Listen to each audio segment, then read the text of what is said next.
Nama pemain ini adalah Ryu, yang mulai sekarang akan memulai hidupnya di VO. Beberapa detik setelah membuat avatar, anak itu diteleportasi ke sebuah kota. Benar-benar terkejut dengan luasnya tempat itu. Untuk sampai ke titik itu, kita harus mundur sedikit ke saat anak ini menerima game VO. Sebagai hadiah ulang tahun, meskipun begitu, Shinji Ryu tidak mau menerima hadiah itu. Karena dia sudah di sekolah menengah, tapi teman-temannya, Chihara, Taiyu, dan Chihara L, menjelaskan bahwa mereka hanya melakukan ini agar bisa bermain bersama. Kyo adalah game era fantasi dan salah satu VRMORPG terpopuler. Di dunia saat ini, Ryu berpikir, itu hanya akan menjadi salah satu RPG abad pertengahan yang khas, namun jumlah detail di tempat itu benar-benar gila. Seolah-olah dia telah dipindahkan ke dunia yang berbeda, sementara anak itu terkesan. Seorang gadis merasa lucu bahwa dia begitu bersemangat tentang hal seperti itu. Dan ketika sang protagonis menyadarinya, ternyata itu adalah temannya, Ao dan rekannya, Taiyu, yang di sana menggunakan nama kode Ain Safir dan Apollo. Namun, meskipun tidak ada yang menggunakan nama asli mereka dalam game, Apollo adalah salah satu orang aneh yang melakukannya. Bagaimanapun, Apollo menyatakan bahwa dia akan mengajarkan dasar-dasar permainan, dan gadis itu berkata bahwa teman mereka akan belajar dari pemain lain. Tapi tiba-tiba protagonis meminta maaf karena dia bertekad untuk bermain sendiri. Pada akhirnya, Apollo telah melupakan kesulitan anak itu dalam bekerja sama. Seperti di masa lalu, dia bahkan menolak untuk bermain balap karung. Dengan demikian, teman-teman mengatakan mereka akan membantu kapan saja dan bahwa mereka dapat bertemu lagi. Begitu Ruben terbiasa dengan semuanya dengan perpisahan yang dilakukan. Selain membiasakan diri dengan kontrol karakter, seorang pahlawan percaya akan baik untuk berjalan-jalan kecil di sekitar kota, namun tiba-tiba dia melewati sebuah rumah aneh yang mengeluarkan suara menakutkan, oleh karena itu dihadapkan dengan ini. Protagonis berpikir itu adalah acara terkait dengan tutorial, dan karena suara itu berasal dari dalam toko, dia mulai masuk dengan sopan meminta izin, sampai dia menemukan sesuatu seperti monster. Tergeletak tengkurap di meja, orang itu, seorang gadis, sangat tersinggung dengan ini. Dan menjelaskan bahwa dia hanya kesal karena tidak bisa mendapatkan pelanggan sama sekali. Bagi Ryu, wanita ini aneh, tapi mungkin ini tutorial yang diperlukan. Untuk perkembangan cerita, jadi dengan senyum karismatik dia berkata dia seorang pendeta, dan menawarkan bantuan untuk apapun yang mengganggunya. Kemudian gadis itu mengakui bahwa Ryu tampak cukup baik, karena ini pertama kalinya seseorang tinggal selama itu di toko, akan tetapi, meski bertingkah alami, sang protagonis hanya melakukan ini karena dia pikir itu semacam adegan cerita. Terlepas dari itu, tanpa mengetahui hal ini, gadis itu bertanya apakah dia bisa membuat permintaan. Dan begitulah kisah sebenarnya dimulai, meskipun dia ingin menarik pelanggan. Gadis itu kekurangan bahan, jadi dia membutuhkan bocah itu untuk berburu. Dan jelas, karena melibatkan monster di area pemula hutan gersang, dia akan diberi imbalan yang sesuai. Ini adalah quest pertama Rue di dunia ini.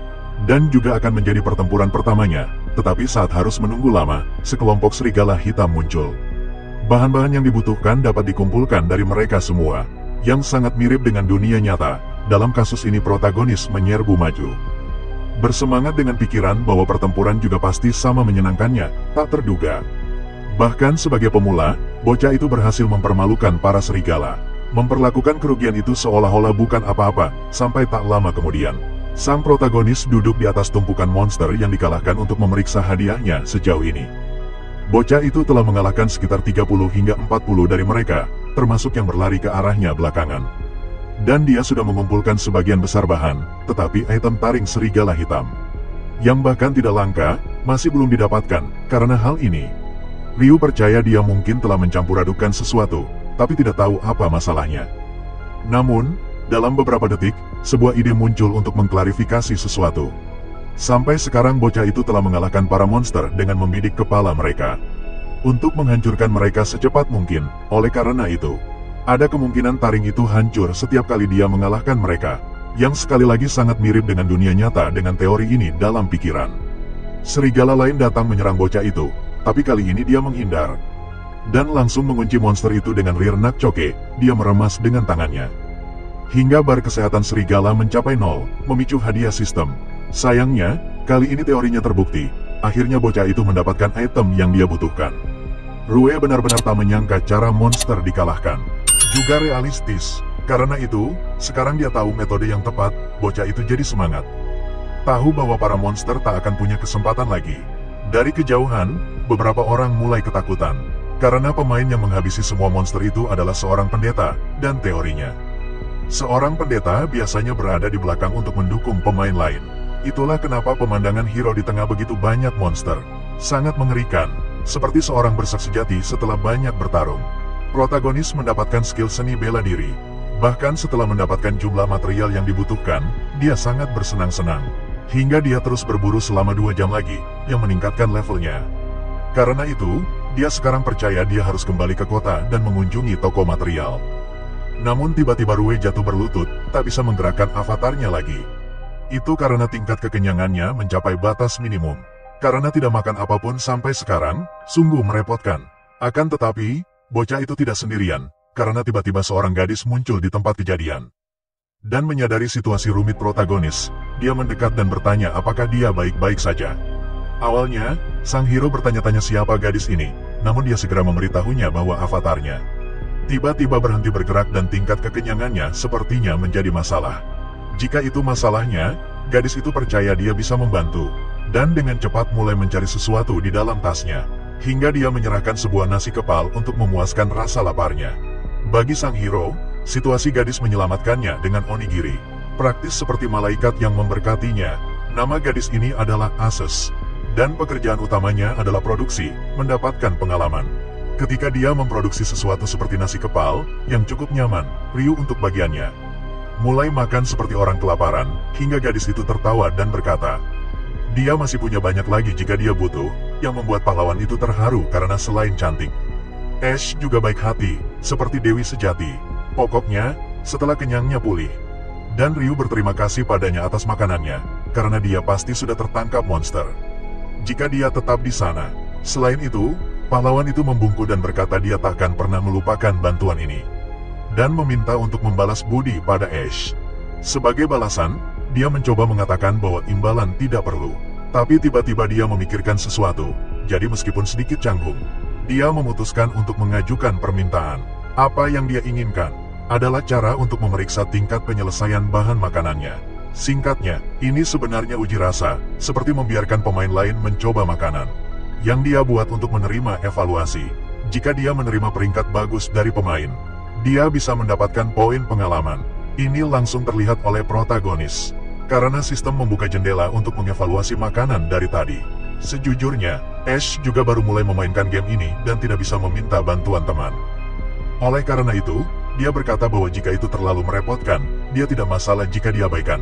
Namun, pahlawan itu berkata tidak mungkin menolaknya, dan dengan senyum, dia harus terdaftar sebagai temannya, menjamin bahwa dia akan selalu membantu dengan evaluasi, seperti yang dia lakukan sekarang.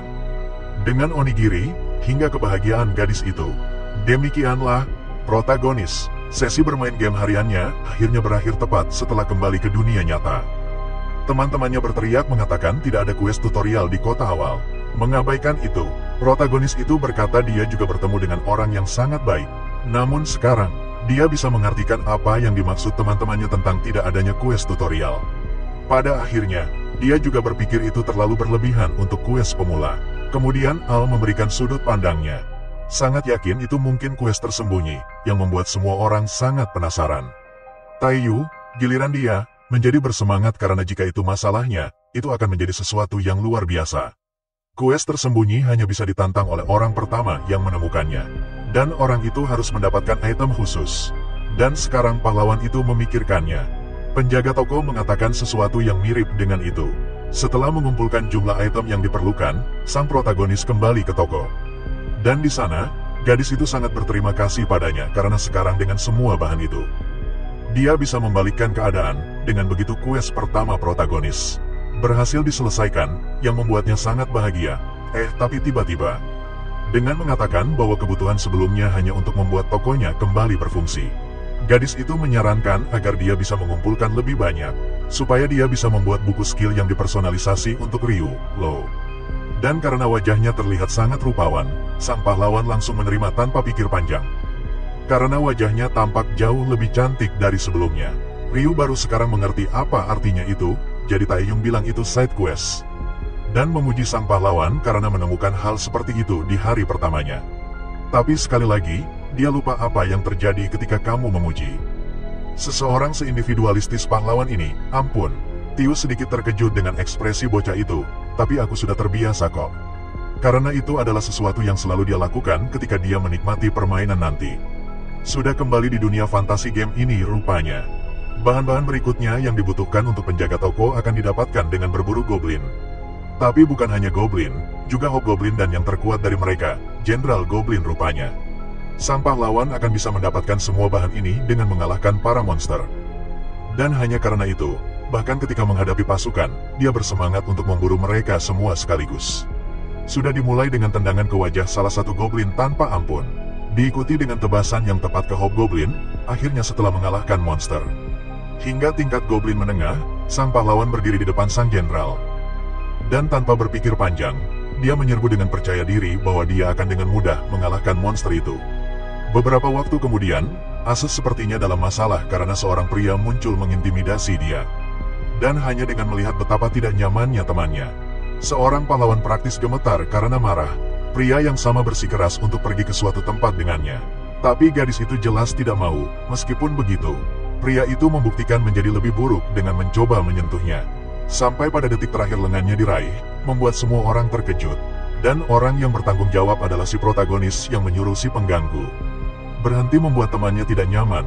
Jelas sekali dia semacam berandalan.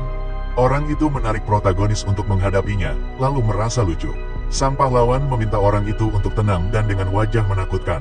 Berkata mereka bisa mencapai kesepakatan damai, membuat si pembuat onar benar-benar ketakutan. Dan membuatnya lari tanpa menoleh ke belakang. Menghadapi ini, gadis itu bertanya apa yang dilakukan pahlawan. Namun, Ryu beralasan bahwa dia hanya membujuknya seperti pria beradab lainnya. Lagi pula, Asus memanggil protagonis dan karena benar-benar buruk dalam menegaskan dirinya. Berterima kasih padanya dengan ekspresi malaikat, memuji kebaikan Ryu dan membuat jantungnya berdebar kencang. Akan tetapi, Ryu juga tidak terlalu pandai dalam hal ini, yang membuatnya lari dengan alasan bahwa dia harus pergi mengambil buku keterampilan, dan Asus pun ditinggalkan sendirian di gang. Percaya bahwa protagonis adalah seseorang yang sangat sibuk, yang sudah agak jauh. Sang pahlawan menyadari bahwa jika dia tinggal di sana lebih lama, dia akan mengatakan sesuatu yang aneh karena apa yang Asus bangkitkan dalam dirinya itu menakutkan. Bagaimanapun, sekarang benar-benar waktunya untuk mendapatkan item pribadinya setelah memasuki toko. Penjaga toko segera memulai ritual magis yang mengesankan. Dan ketika item itu dibuat, sang protagonis kagum melihat betapa luar biasanya efeknya. Tiba-tiba, efeknya mulai tertulis di buku keterampilan sampai akhirnya penjaga toko menyelesaikan penemuan terbarunya dengan susah payah, yaitu buku kekuatan iman dan juga satu-satunya buku keterampilan di dunia ini, yang hanya dimiliki oleh pahlawan.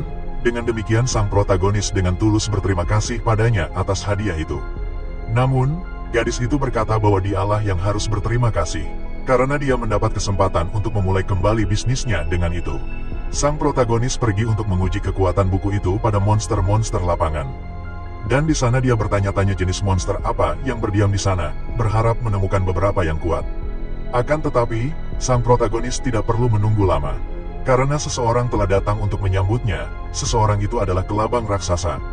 Monster hutan, dan alih-alih takut, sang protagonis malah menyerbu maju. Berharap menghadapi lawan yang sepadan, malah dapat yang begini. Kali ini, rasa percaya dirinya nggak menjamin kemenangan, loh. Soalnya, serangannya nggak mempan sama sekali ke serangga dan para goblin itu. Para serigala dan goblin sudah babak belur kena pukulan pertama, tapi Lipan ini bahkan nggak bergeming. Gara-gara itu, monster itu mulai melancarkan serangan melawan si tokoh utama, dan setelah menghindar sedikit, dia merasa inilah saat yang tepat untuk mencoba kemampuan barunya tanpa buang waktu. Dia menyatukan kedua tangannya dan memanggil pedang iman. Dan perisai iman melalui aktivasi, keduanya muncul dari langit. Seolah-olah mereka adalah artefak ilahi dan bergabung dengan pemiliknya, akan tetapi sesuatu yang lain mulai muncul dengan kecepatan tinggi dan menyatu dengan tubuh pahlawan. Membuatnya merasa agak aneh sekarang, stat pikiran telah diubah menjadi kekuatan. Dan pertahanan, dengan kekuatan baru ini kelas pendeta, biasanya berfokus pada peningkatan kekuatan mental, tapi sekarang pahlawan kita benar-benar kebalikannya. Buff pertahanan adalah yang dibutuhkan pemain solo seperti dia. Dan meskipun itu adalah keterampilan tingkat rendah, ada perbedaan besar hanya dengan memilikinya. Dalam hal ini, dengan Lipan di depannya, siap menyerang lagi. Dia mempersiapkan diri untuk menghadapinya secara langsung dan dengan satu pukulan. Monster itu benar-benar dikalahkan, membuat sang pahlawan sangat puas. Beberapa waktu kemudian di bar cinta, pemuda yang sama dari sebelumnya tampak sangat kesal. Mendorong bartender untuk menanyakan pesanannya. Bahkan lebih kesal, pria itu meminta hukuman yang dirancang untuk membuat musuhnya menderita. Tanpa membuang waktu, dia menyerahkan foto si tokoh utama. Bermaksud untuk membuatnya berhenti bermain Vio selamanya, bagaimanapun juga. Pria itu percaya pada bartender yang menerima pekerjaan itu. Pada saat itu, dia mengaktifkan keterampilan uniknya memanggil yang disebut pemutus ikatan. Tepat setelah mengalahkan lipan raksasa, pahlawan berkomentar bahwa itu adalah lawan yang sangat tangguh. Selain itu, hadiah untuk mengalahkan penguasa hutan juga cukup berharga, akan tetapi tiba-tiba sesuatu menarik perhatiannya, perasaan aneh sedang diawasi. Bersamaan dengan itu, nama guys Paki dan Zaza terdengar jelas dipanggil untuk Ryu. Karena permainan ini terasa sangat nyata, ini menjadi perhatian besar. Namun, ini terbukti berguna karena dia dapat menemukan orang hanya dengan suara. Seperti dengan melempar batu, lalu seseorang menangkap proyektil itu. Tapi orang ini jelas tidak sendirian. Ruge, giliran dia, menjadi khawatir karena bertindak ceroboh dan mengira itu monster. Dia mulai meminta maaf. Pria itu, sebaliknya, memuji kesadaran bahaya Ryu, dan mengenalinya sebagai seorang pendeta, yang dengan cepat mengejutkan Ryu. Sang pahlawan bertanya identitas orang itu dan apakah mereka punya urusan dengannya. Namun, sebelum menerima jawaban, dia percaya dia sudah tahu alasannya. Jadi dia mulai membuat tebakan, yang semuanya salah dan hampir mengejek. Sudah cukup kesal, pemimpin itu berteriak bahwa mereka adalah para pemutus ikatan. Bagaimanapun, Free mendapatkan kembali ketenangannya, karena dia pernah mendengar Taiyu menyebut mereka di masa lalu. Dia jelas diperingatkan untuk berhati-hati dengan mereka karena mereka adalah guild yang berspesialisasi dalam mengeliminasi pemain di Vio. Meski begitu, sang protagonis bertanya mengapa mereka bertindak seperti itu dan terungkap bahwa mereka menerima item untuk menyelesaikan misi semacam itu dan mengikuti aturan khusus tentang level target. Dan kondisi penerimaan, rupanya menurut Taehyung, para pemutus ikatan hanya menerima misi melawan pemain terkenal. Bagi Ryu, ini hanya menunjukkan kebencian kelompok itu dan dia secara terbuka menyatakan pendapat itu. Ini membuat guild itu marah, meskipun pemimpinnya berhasil tetap agak tenang. Karena menurutnya, setiap penghinaan atau kekalahan akan menjadi kenikmatan. Begitu mereka mengalahkan sang pahlawan, saat musuh mendekat, Ryu menyadari. Ini adalah pertama kalinya dia melawan orang sungguhan di dalam game. Dan dibandingkan dengan monster yang bergerak berdasarkan kode, pemain memiliki kehendak mereka sendiri. Karena itu dia menjadi bersemangat hanya memikirkan metode mana yang akan dia gunakan untuk mengalahkan mereka. Dengan cepat salah satu anggota mendekat, sedikit gelisah oleh senyum yang identik dengan foto itu.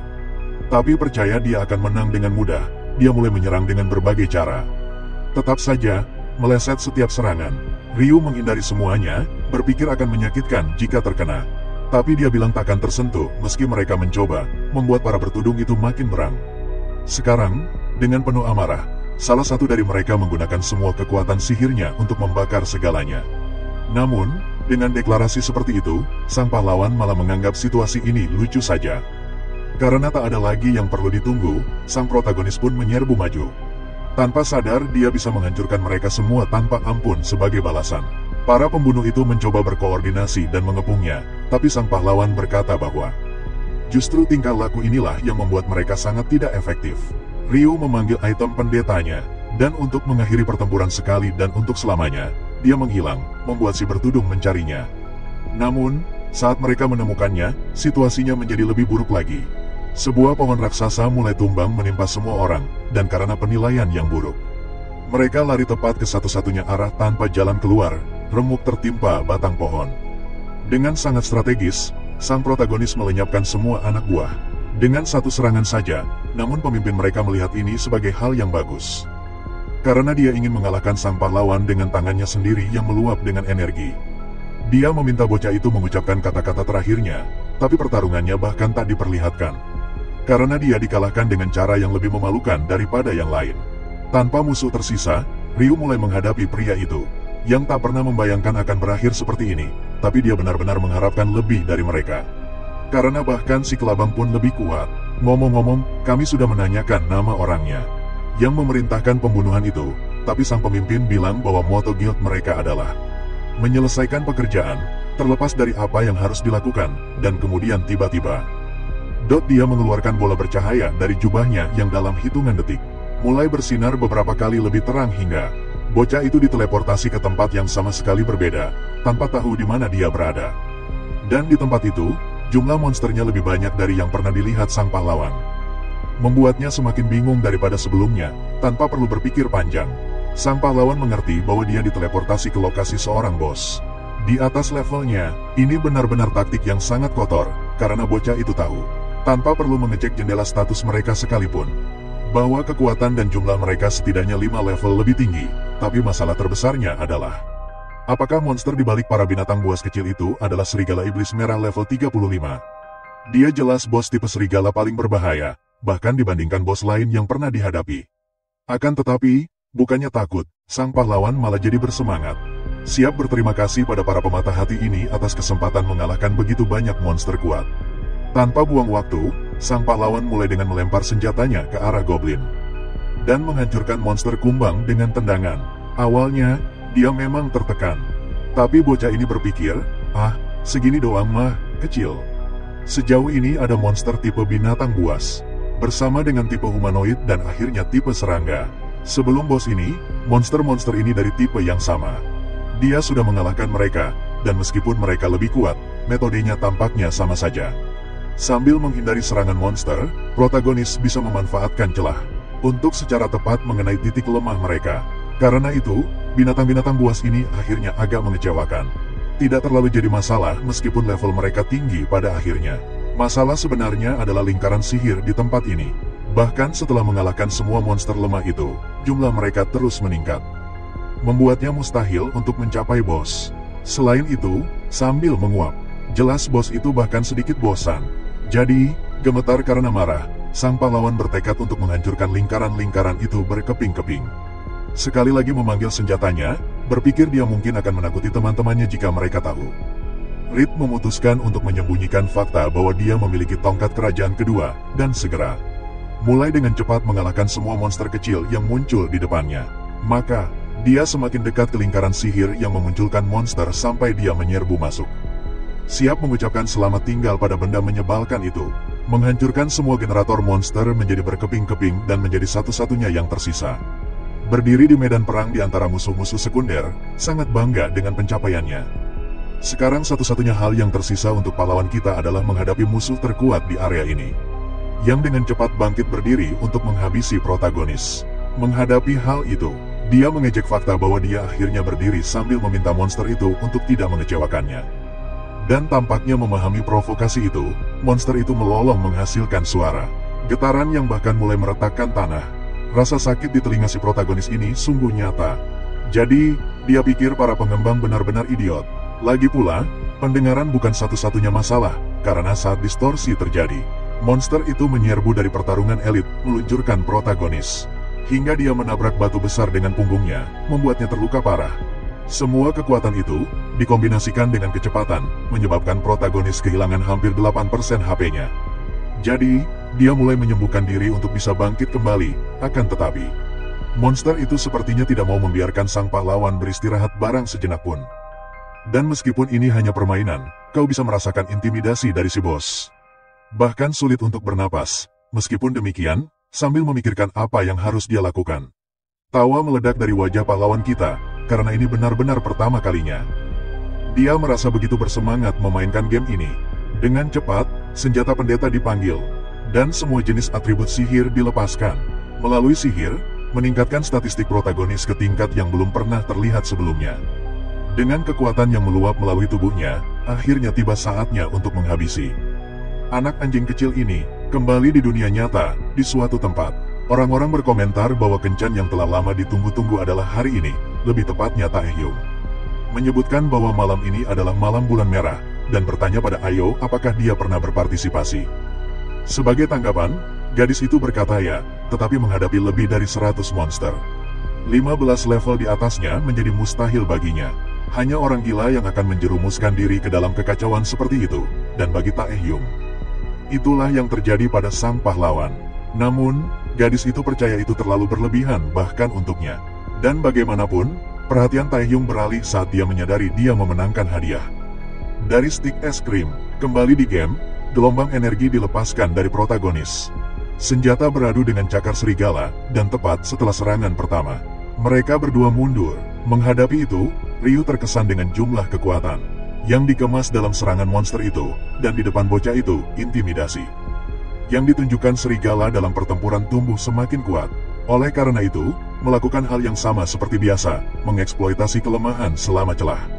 Akan mustahil kali ini. Namun, monster pertama yang dia kalahkan karena ketakutan ternyata serigala, bahkan dengan jumlah banyak sekalipun.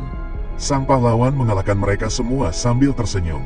Harapan kembali bersinar. Ryu yakin hal yang sama akan berlaku pada yang lebih besar itu. Sekali lagi, keduanya berhadapan muka, menunggu lawannya untuk membuat langkah pertama. Namun, tepat saat serigala itu hendak menyerang, ia melolong. Dari suara dahsyat itu, beberapa portal sihir mulai muncul di langit, membuat sang protagonis benar-benar bingung. Dan dari lingkaran sihir itu, tidak butuh waktu lama masalah baru muncul untuk pahlawan kita. Sepertinya ini hujan proyektil magis. Sesuatu yang belum pernah bisa dilakukan serigala itu sampai sekarang. Bagaimanapun, protagonis menghindar. Percaya itu takkan jadi masalah jika tak mengenainya. Kok ya kayak karma instan. Saat dia bilang begitu, salah satu proyektil mengenainya, menyebabkan kerusakan yang lumayan. Pada akhirnya, tembakan sihir itu hanyalah umpan untuk serangan ekor jarak jauh. Bahkan saat dalam posisi bertahan, menggunakan kemampuannya, 20% dari HP maksimalnya hilang. Lagi pula, meski seorang pendeta, protagonis tidak mau menghabiskan semua mana hanya untuk penyembuhan. Setelah dianalisis lebih lanjut, jelas bahwa serigala itu punya keuntungan.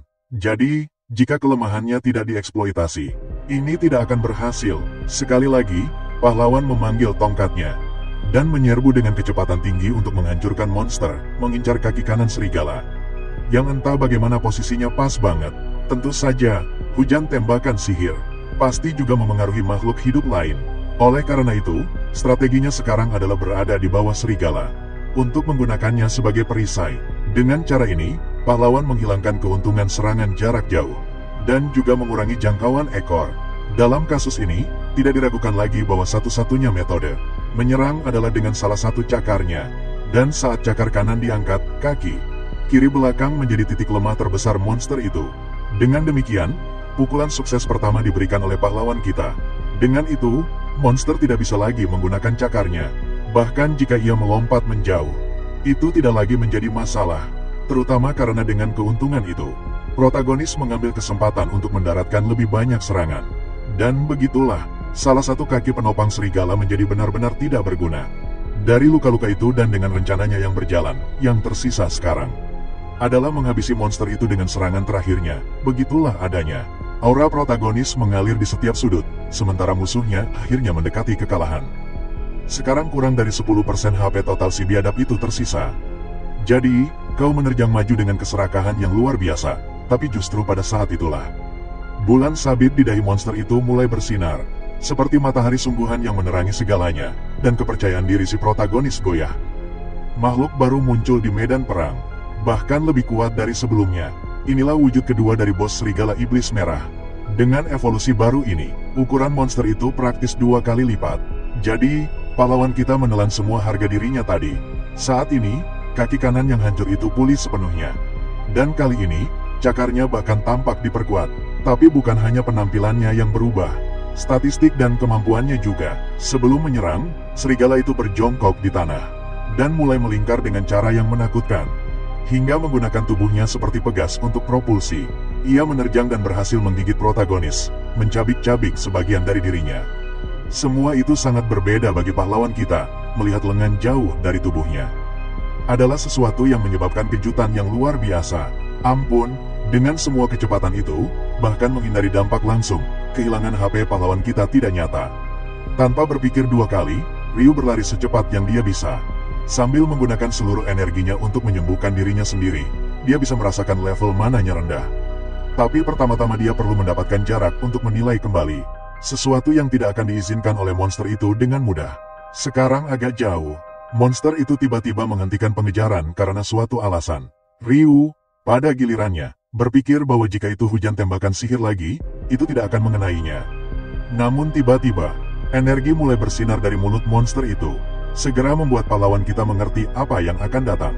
Dan dari dalam mulutnya, keluar ledakan energi besar yang menghancurkan segalanya di jalurnya, meninggalkan hanya asap tebal dan jejak kehancuran di tanah.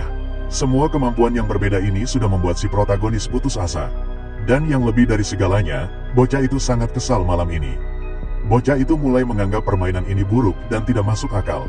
Tapi menyelesaikan situasi seperti ini mungkin menyenangkan, mereka berdua sudah mencapai batas. Sementara sang pahlawan tak bisa memulihkan kesehatannya, monster itu bisa menggunakan gerakan besar, Si protagonis kehabisan mana dan terluka parah, tidak seperti si buas itu, pokoknya. Rue percaya bahwa satu-satunya hal yang bisa dilakukan saat ini adalah berjudi. Sebelum bertarung, serigala iblis merah menganalisis banyak hal. Dan hal yang sama berlaku untuk si protagonis. Tapi sekarang Ori punya rencana dalam benaknya.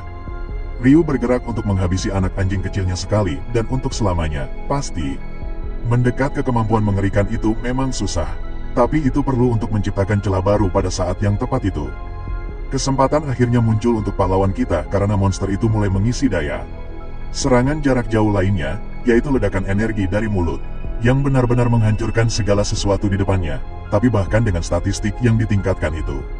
Serangan itu tentu saja menghabiskan banyak mana, dan karena itu adalah jurus pamungkas. Pasti butuh waktu untuk pulih sesudahnya. Meskipun begitu, yang diperlukan sekarang adalah menahan serangan ini, dan membalas dengan jurus pamungkasnya sendiri. Masalahnya adalah, apakah Rue selamat dari serangan itu atau tidak, jika semuanya berjalan sesuai rencana. Dia mungkin masih menemukan cara. Tanpa menunda lagi, monster itu meluncurkan serangannya, yang datang dengan kecepatan tinggi, lalu bersama dengan perisai iman yang meningkatkan pertahanan. Sang pahlawan juga menerapkan peningkatan di atasnya, dan dengan teriakan gembira.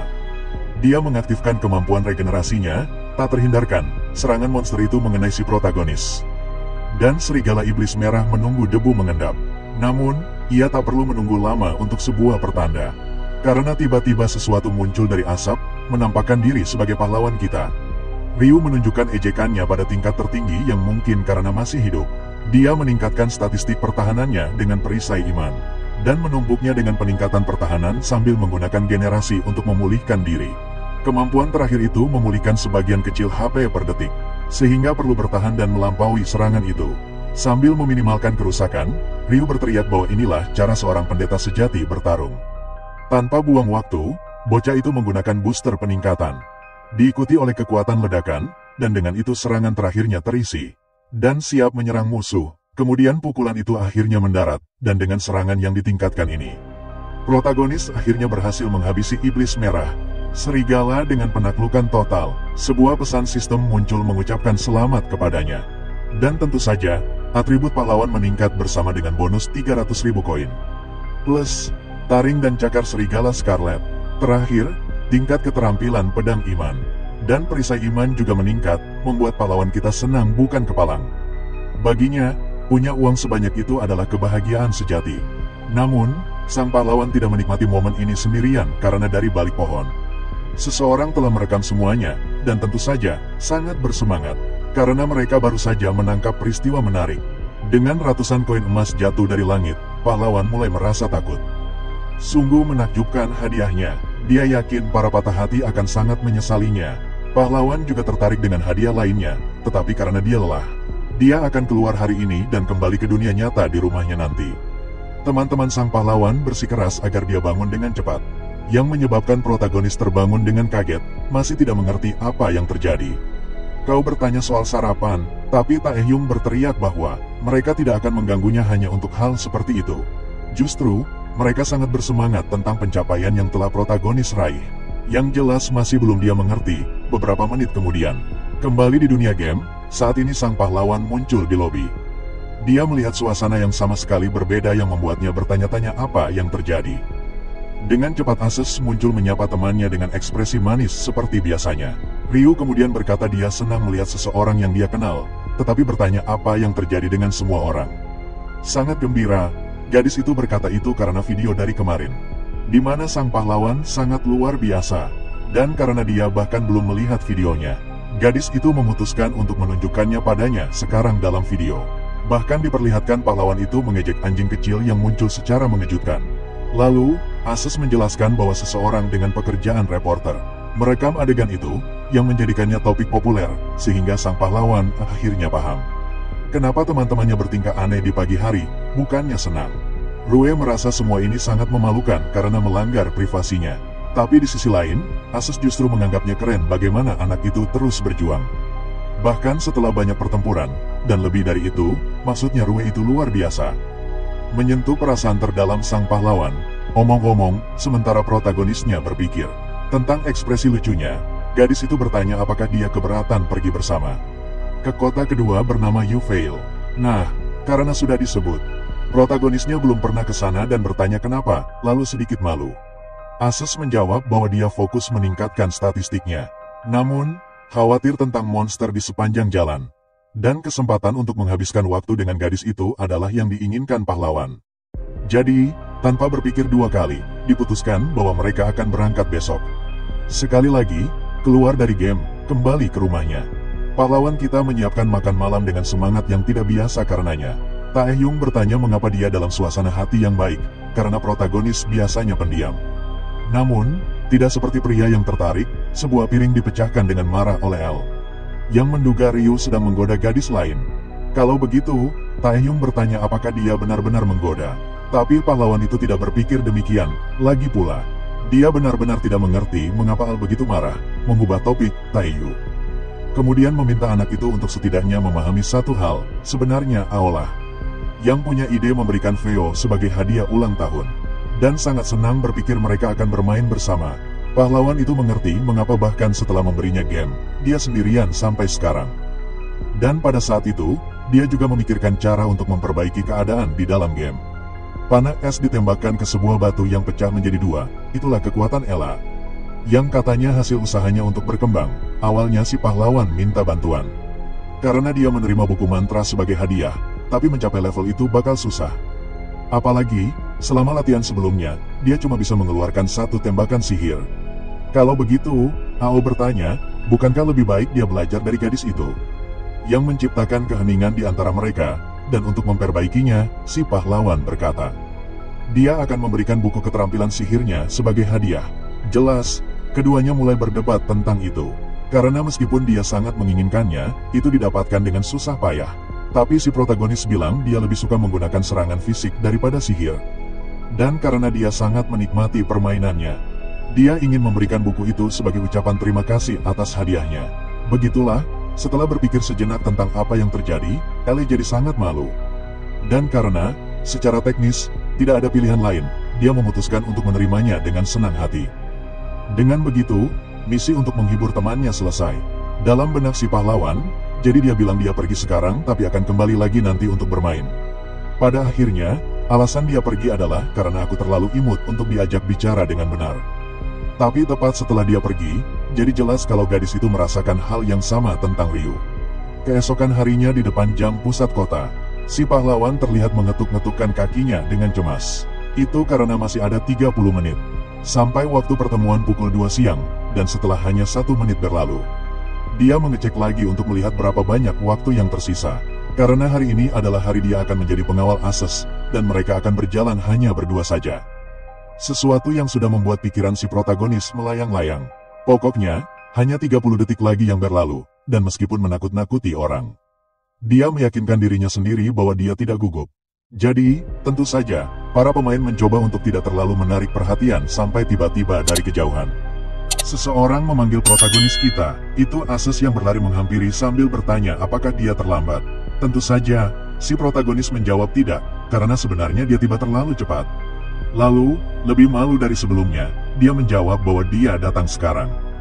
Karena dia sangat bersemangat tentang kencan ini, dan kelucuan itu, pada dasarnya menghancurkan ketenangan si protagonis. Meskipun begitu, tahu dia harus menjaga kewarasannya. Hehe, dia nanya apa kita harus berangkat ke Duval sekarang, dan karena itulah yang Ash inginkan. Rue langsung mengubur dalam-dalam ide untuk tetap tenang, setelah beberapa saat mereka berdua pergi ke hutan yang agak rendah, dan Ash benar-benar menikmati momen itu. Bahkan menyesal telah membawa pengawal, Tapi, sang pahlawan memperingatkan karena rumputnya tinggi sekali, mungkin ada monster yang bersembunyi di bawahnya. Yang membuat Ash panik. Pada akhirnya, sang protagonis cuma bercanda kok. Tapi itu juga bukan bohong, sih, karena rupanya monster-monster itu nggak menyerang. Gara-gara beda level, dan Ryu benar-benar ingin menikmati waktunya hari ini. Jadi, dia pikir lebih baik mengesampingkan hal-hal itu dulu. Ngomong-ngomong, si gadis bertanya, hadiah macam apa yang diterima pahlawan dari pertempuran terakhir? Karena itu adalah acara besar. Dan sebagai jawaban, sang pahlawan mulai berkata bahwa ada beberapa hal. Tapi tiba-tiba, sesuatu mulai mendekat. Karena itu terlihat seperti kelinci imut. Ash jadi sangat bersemangat, tapi segera, wujud asli monster itu terungkap. Ash memang pernah dengar kalau bos di tempat ini adalah kelinci raksasa. Dan karena si bos tidak takut pada pahlawan kita, dia pikir ini kesempatan bagus. Apalagi dia akan mengalahkannya menggunakan hadiah yang dia terima. Sementara si gadis menunggu. Tanpa menunggu lama, protagonis memanggil senjata barunya. Bernama Scarlet Warmis Dissectum. Salah satu fitur bagusnya adalah ringan. Meski ukurannya besar, dan itu sangat meningkatkan kekuatan serangan. Dan bukan hanya itu, gelar yang dia terima dari penaklukan juga diaktifkan. Gelar itu, pada gilirannya, punya sedikit tawa di sebelah kelas, tapi yang penting adalah itu memberikan resistensi terhadap serangan fisik. Jadi, dengan kekuatan baru ini, sang protagonis nggak keberatan memulai sekarang. Penuh percaya diri, monster itu menyerang duluan, tapi begitu pahlawan menghindar, dia melakukan serangan balik dari bawah, membuat monster itu jatuh telentang. Pahlawan melompati, dan mendaratkan pukulan fatal dengan seluruh kekuatannya. Demikianlah, kelinci putih raksasa dikalahkan, dan kekaguman gadis itu pada Ryu hanya tumbuh. Baginya, luar biasa dia mengalahkan monster itu dalam sekejap. Tapi pahlawan menjelaskan bahwa itu mudah dibandingkan dengan serigala Crimson. Meski begitu, Ryu bilang dia punya hal lain yang ingin dia coba. Dan untuk menjelaskannya, dia menunjukkan statusnya, ada mantra panggil khotbah. Yang jelas, itu membuat mereka berdua penasaran, apa itu sebenarnya. Ases jadi bertanya-tanya, sihir macam apa itu? Soalnya, kayaknya ada dipanggil monster. Karena mereka lagi ngomongin soal panggil makhluk buas, Ruth jadi mikir. Makhluk buas yang gede dan kuat pasti keren. Dan Ases mikir, kayaknya asyik juga kalau punya sesuatu. Seperti roh yang cantik banget, punya karisma selain kuat. Dua-duanya pilihan yang menarik, kayak mimpi beneran, tapi sudahlah. Mereka baru tahu pas udah dipanggil, terus si hero nyeletuk. Sayang banget gak ada musuh di sekitar sini. Oh ya, katanya harus pakai batu mana buat mulai. Dan karena si hero udah punya beberapa dari pertarungan sebelumnya, dia langsung memutuskan buat pakai semuanya sekaligus. Terus, kayak ada semacam mantra yang diucapkan. Betapa rindunya aku pada mereka yang akan berjalan di sisiku. Betapa rindunya aku pada mereka yang akan jadi pedang dan perisaiku. Dan betapa rindunya aku pada mereka yang akan menuruti perintahku. Datanglah padaku dan jadilah pelayanku. Kuberikan manaku, maka datanglah padaku, wahai pelayanku. Setelah mengucapkan itu, energi sihir yang kuat mulai terbentuk, bikin mereka berdua tegang banget. Ryu udah gak sabar pengen lihat makhluk buas macam apa yang bakal dipanggil. Tiba-tiba, dari energi itu, sihir mulai membentuk sesuatu, sampai akhirnya muncul panggilan. Seorang gadis kecil setengah darah yang jelas-jelas nggak ngerti apa yang terjadi. Ryu nyaris pingsan saking gemesnya, tapi kayaknya ada yang aneh. Soalnya, berdasarkan batu mana yang dia pakai, seharusnya pelayan yang kuat dan tahan banting yang datang. Tapi, ada orang lain yang juga naksir abis sama gadis itu, yaitu Ases. Dia udah nggak peduli sama yang lain. Habisnya, gadis kecil itu punya telinga kucing. Imutnya kebangetan, sambil masih berusaha ngerti. Ruth mikir, mungkin ini makhluk buas dengan kemampuan penyembuhan dan pemulihan yang berhubungan sama kelasnya. Selain itu, si hero percaya mungkin keputusan yang bagus untuk tidak memanggilnya saat pertempuran, tapi tiba-tiba seekor beruang raksasa melompat turun dari gunung. Yang membuat hero kita sangat bersemangat, tetapi sebelum dia bisa melakukan apapun, gadis kecil yang tampak tak berdaya itu berlari secepat kilat. Seketika, Rue dan Ases berteriak agar si kecil kembali. Karena itu berbahaya, tapi yang tidak mereka tahu adalah, saat monster itu mencoba menyerang, dia akan menghindar tanpa masalah. Ryu hampir tidak percaya dengan apa yang dilihatnya, dan berulang kali, si gadis buas terus menghindar dengan mudahnya, hingga dia meraih salah satu lengan beruang itu dan melumpuhkannya dengan puntiran yang tak terhindarkan. Pikiran kedua pemain tentang gadis itu mulai berubah. Dan melihat betapa parahnya dia menghajar monster itu, jelaslah bahwa gadis kecil ini jauh lebih luar biasa dari yang mereka kira. Hanya dengan beberapa pukulan sederhana, monster itu dikalahkan. Dan semua jejaknya benar-benar lenyap, membuat Ryu sedikit ketakutan. Jadi, ketika dia menyelesaikan pekerjaannya, gadis itu tampak sangat percaya diri. Dan karena dia bangga seperti anak anjing, sang protagonis menepuknya sebagai hadiah. Omong-omong, Asus menunjukkan bahwa pelayan itu masih belum punya nama. Dan setelah mendengar itu, sang pahlawan mulai memikirkannya. Hingga akhirnya dia menyimpulkan bahwa aku akan menjadi nama yang bagus. Yang untungnya juga menyenangkan hati gadis kecil itu. Karena itu, kedua pemain juga sangat senang, tapi segera sang protagonis mulai menunjukkan kepribadian aslinya, menjadi lebih bersemangat. Karena dengan pelayan terbarunya, kemampuan bertarungnya akan meningkat ke tingkat yang lebih tinggi. Beberapa waktu kemudian, masih di hutan itu, sementara burung-burung berkicau dengan damai. Monster beruang raksasa menerobos masuk, menghancurkan segalanya, dan tepat di belakangnya. Protagonis kita menendangi setiap monster di hutan bersama dengan pelayan barunya.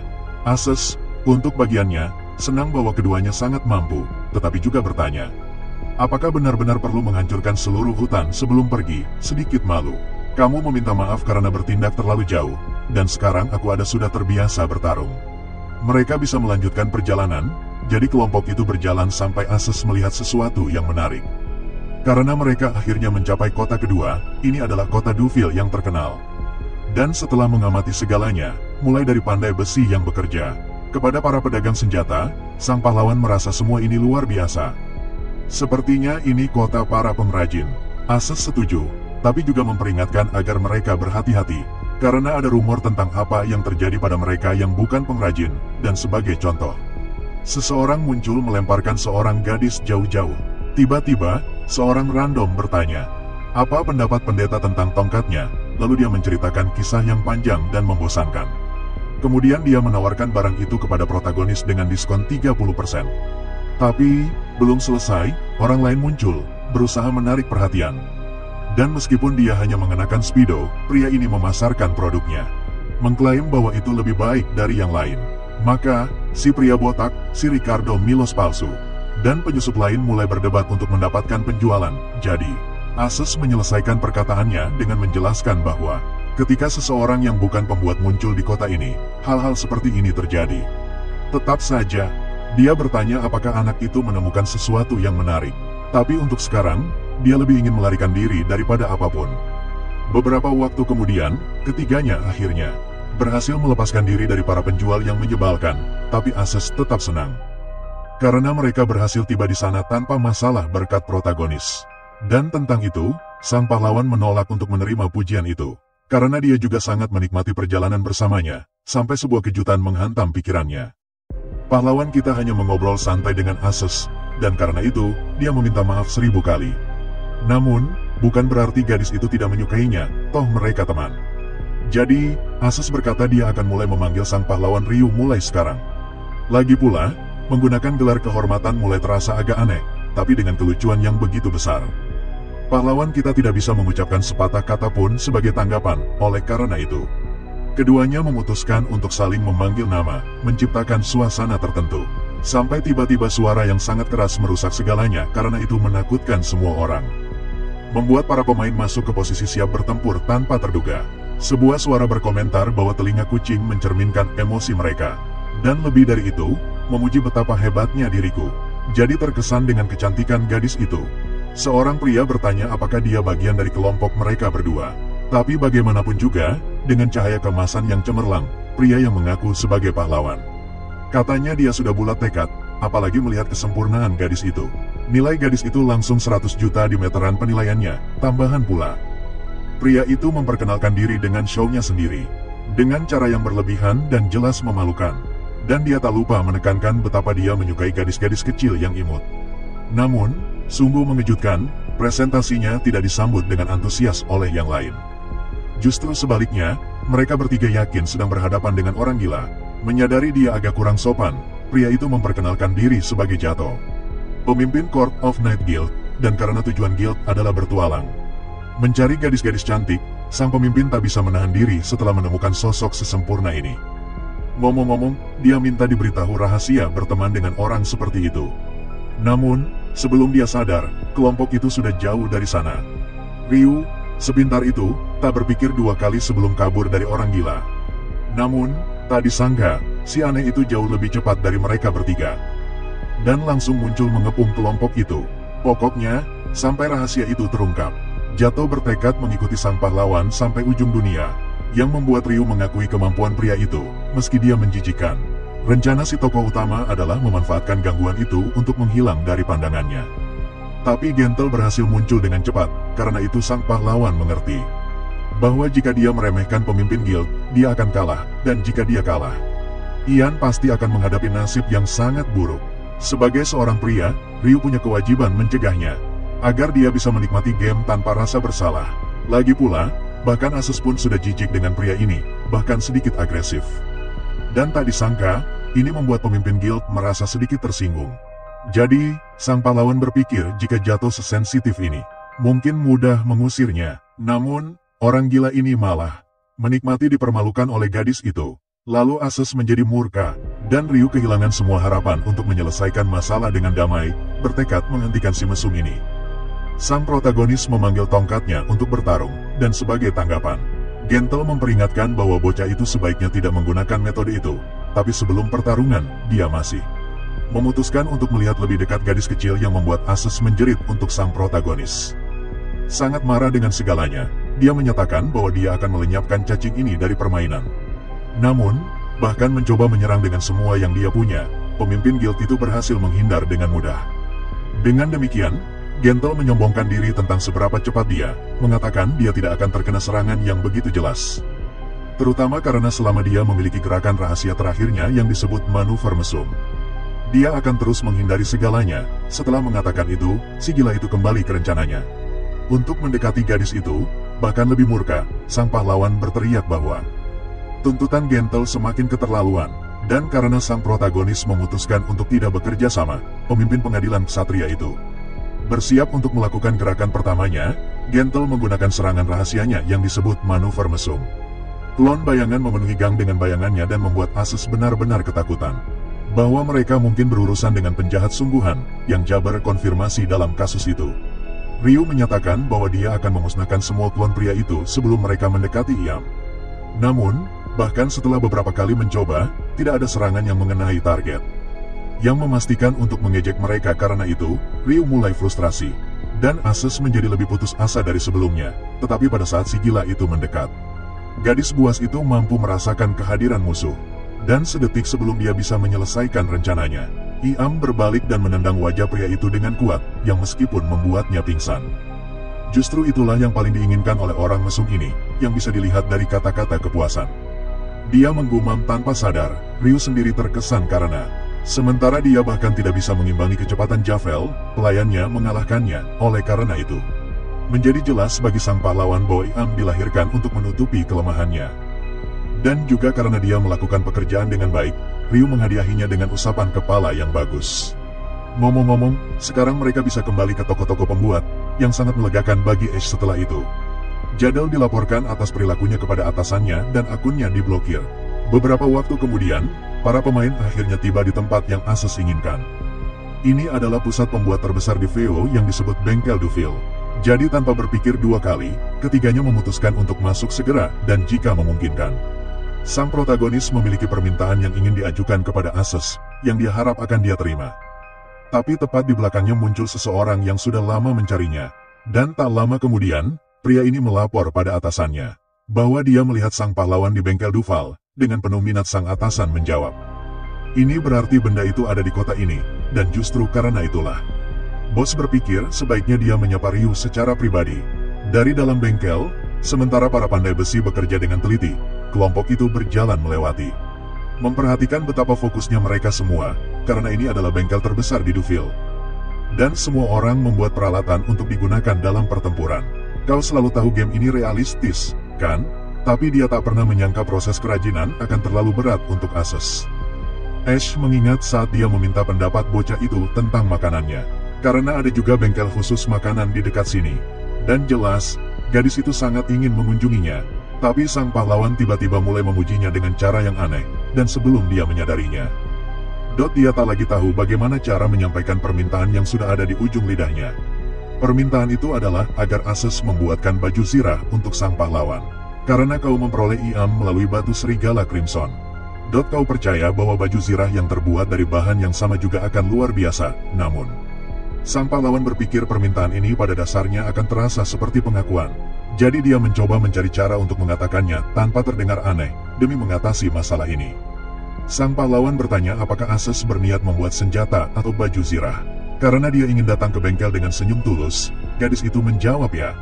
Karena dia ingin membantu pemain lain, selain itu, jika dia membuat item dengan bahan langka, akan lebih mudah untuk naik level.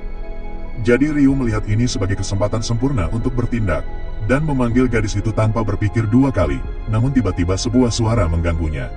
Merusak momen itu, seorang pandai besi memanggil kelompok itu dan berkata, bahwa keributan itu karena kedatangan Azamina. Bahkan sekarang para pemain tak mengerti apa yang terjadi.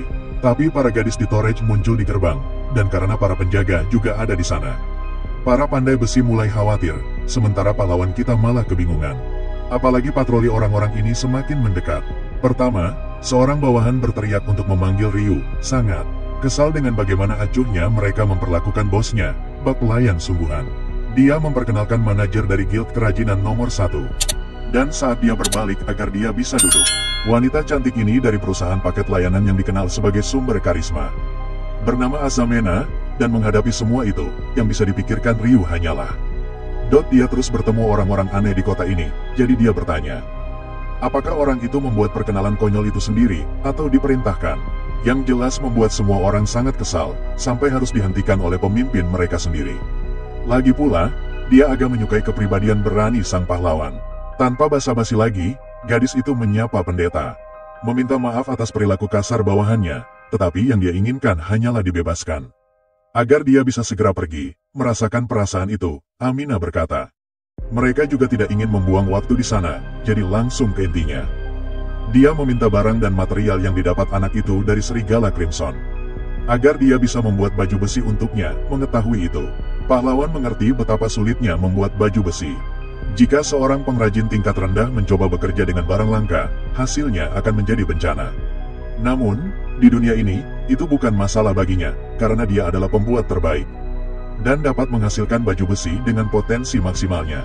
Jadi, pahlawan mengerti apa maksudnya ini, sesuatu menarik perhatian Azamena. Membuatnya bertanya apakah kamu meminta pembuat di sampingnya untuk membuat baju besi. Oleh karena itu, menganalisis Ases, dia memperingatkan bahwa ini adalah keputusan yang harus dipikirkan matang-matang. Lagi pula, pembuat tingkat rendah hanya menghasilkan barang tingkat rendah, menurut Azamena. Ases bahkan tidak pantas berada di sana, semua penilaian ini. Teman protagonis menjadi sangat sedih, dan Ryu jelas menyadarinya. Mengambil rasa sakitnya pada dirinya sendiri, jadi untuk mematahkan kesombongan Asamin. Pahlawan kita menantangnya untuk sebuah tes, dan berdasarkan hasilnya, akan diputuskan siapa yang akan membuat armornya. Mengenai tes ini, meskipun dia merasa sangat kejam, dinilai seperti itu, si Pirang bilang dia tidak keberatan, memutuskan. Dia sudah senang protagonisnya bukan orang bodoh, dipengaruhi oleh emosi, dan karena dia menyarankan tes, seperti yang Amina katakan. Dia akan menyaksikan perbedaan antara ahli sejati dan amatir, Ases sendiri. Meminta maaf sambil merendahkan diri karena menjadi pemula dalam permainan ini. Tapi bukannya meredakan kritikan, si Pirang bilang itu alasan yang digunakan sampah. Lagi pula, di tas Ases ada pisau buatan pemula. Dan bahkan jika dia membuat 130 buah, itu tidak akan melampaui peringkat A+. Kemudian Ases bertanya bagaimana gadis itu tahu, toh dia bahkan belum menunjukkan barangnya. Dan Asamiya menjelaskan bahwa setiap pencipta hebat memiliki keterampilan yang disebut estetika mata. Dalam kasus ini, gadis itu mengatakan bahwa jika Ases mengerti itu, dia harus menyingkir. Karena orang yang tidak kompeten harus keluar dari permainan ini. Dan sepanjang waktu, teman si pahlawan diabaikan. Yang dia perhatikan, Ases selalu menjadi orang yang tertutup. Jadi dia bertaruh bahwa dia tidak punya teman lain. Dan karena dia menikmati permainan dengan caranya sendiri, masuk akal untuk dinilai oleh veteran. Rue sendiri bisa memahami perasaan mereka, tapi bukan berarti mereka bisa mencuri kebahagiaan seseorang hanya untuk mengejeknya, sih. Amina bertanya tes macam apa yang akan dilakukan, lalu berkata ini bukan tes sulit. Sang protagonis memanggil tongkatnya, ingin melakukan eksperimen daya tahan. Tentu saja akan menjadi masalah jika armor yang dimaksudkan untuk melindunginya mudah rusak. Jadi, sang pahlawan akan menguji armor si Pirang dan jelas akan memberi kompensasi untuk bahannya. Jika itu rusak, namun karena itu adalah armor yang terbuat dari bahan terbaik. Rue berharap itu tidak akan rusak, sementara Amina, di sisi lain, tidak merasa itu rumit sama sekali. Dan segera memanggil armor naga lapis bajanya yang berada di puncak peringkat plus-plus. Ini adalah armor yang luar biasa yang meningkatkan daya tahan sebesar 20% saat terkena serangan. Dan bahkan bos tingkat menengah pun tidak dapat meninggalkan goresan, oleh karena itu untuk Azamena. Meskipun protagonis mengalahkan Crimson Wolf, dia masih seorang newbie. Jadi karena dia tidak keberatan kau mencoba menyerangnya, pahlawan kita memutuskan untuk memulai, dan tanpa diduga, hanya dengan satu pukulan, dia menghancurkan armor itu berkeping-keping, membuat semua orang terkejut. Kau menyadari apa yang telah dia lakukan, dan dengan senyum nakal berkomentar bahwa rupanya tidak ada yang istimewa dari armor itu. Asamina berdalih, mengatakan bahwa perisai itu dibuat oleh bawahannya, dan dia segera memanggil armor Super Bio, yang diklasifikasikan sebagai AAA, tapi seperti armor pertama, protagonis kita menghancurkannya juga. Selanjutnya, Naga Obsidian, armor peringkat S dipanggil untuk tes, tapi pahlawan kita juga meledakkan armor itu. Seolah-olah itu mainan. Akhirnya, armor Naga Langit peringkat S, yang bahkan pemain peringkat atas pun bisa mendapatkannya, dengan lebih senang lagi. Protagonis kita menghancurkan yang satu ini seperti yang lainnya, membuat semua anggota guild pencipta tercengang. Pada akhirnya, tak satu pun dari armor itu berguna untuk tes ketahanan pahlawan. Oleh karena itu, dia meminta maaf, mengatakan dia tidak bisa mempercayai hasil ciptaan itu. Dan karena benar-benar tidak mampu menahan satupun pukulannya, Asamina panik. Bahwa Ryu menjelaskan bahwa setiap ciptaannya memiliki cacat kecil, yang akan menyebabkan masalah besar ketika armor itu didorong hingga batasnya.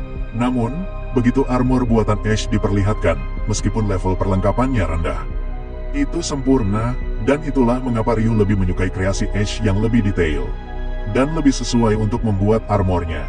Karena dihadapkan dengan semua kebenaran yang dilemparkan ke wajahnya, Amina marah dan pergi, berteriak bahwa dia tidak akan memberikan kesempatan lagi di masa depan. Hingga akhirnya para penjaga juga meninggalkan bengkel, dan sekarang protagonis kita mulai berpikir bahwa apa yang dia katakan tadi praktis adalah pengakuan lain. Sekali lagi, dia membiarkan dirinya terbawa emosi, tapi Ash memanggilnya untuk mengungkapkan betapa bersyukurnya dia untuk itu. Karena itu semua, Ash mengakui dia percaya dia adalah beban bagi pemain lain, dan merasa sangat lega setelah mendengar kata-kata itu. Oleh karena itu, lebih dari sebelumnya, dia akan mendedikasikan dirinya sehingga sang pahlawan bisa bangga padanya. Dan Ryu jelas mencapai puncak kebahagiaan saat mendengar hal itu kembali pada mereka yang kalah. Di saat tertentu, Asamena berhenti berlari, tapi dia tidak berhenti menyimpan dendam. Untuk lain waktu dia bertemu sang pahlawan, walau begitu, itu hanya bertahan sampai sesuatu muncul di depannya, mengubah semua amarah itu menjadi ketakutan. Di depan kelompok kreator itu, berdiri seseorang, yang seharusnya berprofesi sebagai reporter. Orang ini adalah Aura, yang sebelumnya berkata dia tidak butuh apa-apa selain kameranya, mengingat gadis itu mengatakan itu benar. Dan menjelaskan bahwa dia hanya di sana mencari berita eksklusif. Jadi karena Aura sangat berpengaruh di komunitas jurnalisme, Amina merasa terintimidasi, terutama karena reporter itu juga yang bertanggung jawab merekam video protagonis melawan Serigala Crimson, membuatnya populer. Terlebih lagi, ada rumor dia adalah pemimpin para pemain terkenal. Jadi, seseorang harus bertindak hati-hati, sangat gugup. Saat Amina berkomentar bahwa jika Aura datang untuk mewawancarainya, dia datang di waktu yang buruk. Aura menjelaskan bahwa dia tidak mencari semua itu, katanya. Wawancara dengannya tidak akan terlalu sukses, toh nyatanya gadis itu berencana membuat film dokumenter tentang protagonis. Karena dia merasa dia sangat menarik, selain itu dia lewat dengan kameranya untuk merekam kejadian hari ini, juga menangkap percakapan yang terjadi. Oleh karena itu, salah satu hal yang terjadi adalah Asamena memperlakukan tidak hanya dia dengan buruk, tapi juga seluruh kelompok di bengkel. Putus asa dengan ini, Asamena melarikan diri. Sambil berkata dia tidak tahu apa yang sedang dibicarakan, tapi Aura bertanya, apakah gadis itu tidak berpikir percakapan sekarang lebih penting daripada masalah mendesak? Dia harus menyelesaikan, dan pada saat itu sebuah panel terbuka saat Amina menjadi lebih putus asa. Karena di dalamnya ada master dari guild kerajinan bernama Gandol. Dalam panggilan langsung setelah mendengar apa yang gadis itu lakukan karena jurnalis, Gandol tampak agak kesal, dan meskipun Asamena mencoba menjelaskan dirinya, bos itu berkata dia bodoh membiarkannya bertindak bebas, pokoknya lebih marah dari sebelumnya.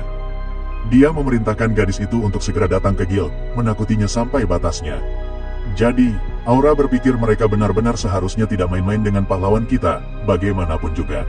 Yang terbaik baginya adalah agar pencapaian sang protagonis tidak terganggu oleh siapapun. Kembali dengan pahlawan kita, Iam menerima perlengkapan dari bengkel, pandai besi sebagai hadiah, dan jalan dua arah untuk Abu, omong-omong. Taehyung menyuruh sang pahlawan untuk mengunjungi guildnya yang berada di kota ketiga. Dan Ryu sudah setuju untuk bepergian, tapi dia mengerti. Mungkin berbahaya bagi pelayannya karena levelnya. Jadi, ide bagus muncul setelah lama. Untuk memperbaikinya, mereka akan pergi ke gurun kering. Mengalahkan monster di tempat ini adalah metode terbaik untuk naik level. Dan ketika ditanya, Iam bilang dia bisa menanganinya dengan cepat, sekumpulan goblin seperti yang dihadapi. Protagonis di awal muncul, dan dengan semua siap. Dia menyuruh pelayannya untuk menghabisi mereka semua dengan kecepatan tinggi. Gadis itu dengan cepat mengalahkan salah satu monster dan terus menjatuhkan yang lain. Dan sang pahlawan menyadari bahwa meskipun dia khawatir tentang levelnya, dia lebih kuat dari biasanya, namun masalah terbesarnya sekarang adalah sesuatu yang lain. Dan itu menjadi jelas ketika setelah serangan lain, firasat bahaya membuat gadis itu melompat menjauh. Karena kehadiran monster boss yang disebut Jenderal Goblin, yang ini memang tangguh, dan kekuatannya berarti setiap serangan bisa berakibat fatal, jadi sekarang. Pertanyaannya adalah, apakah dia akan bisa mengalahkannya sejak serangan pertama? Iam menghindar dan kemudian pahlawan kita berteriak agar dia mencoba serangan balik. Tapi ketika itu terjadi secara tak terduga, serangan itu sepertinya mengenai monster itu seperti sentuhan lembut. Yang tidak dipahami pahlawan, sepertinya gadis itu hanya menyentuh monster itu. Alih-alih menyerangnya, jadi pahlawan kita menyaksikan semua ini dengan rasa ingin tahu yang besar.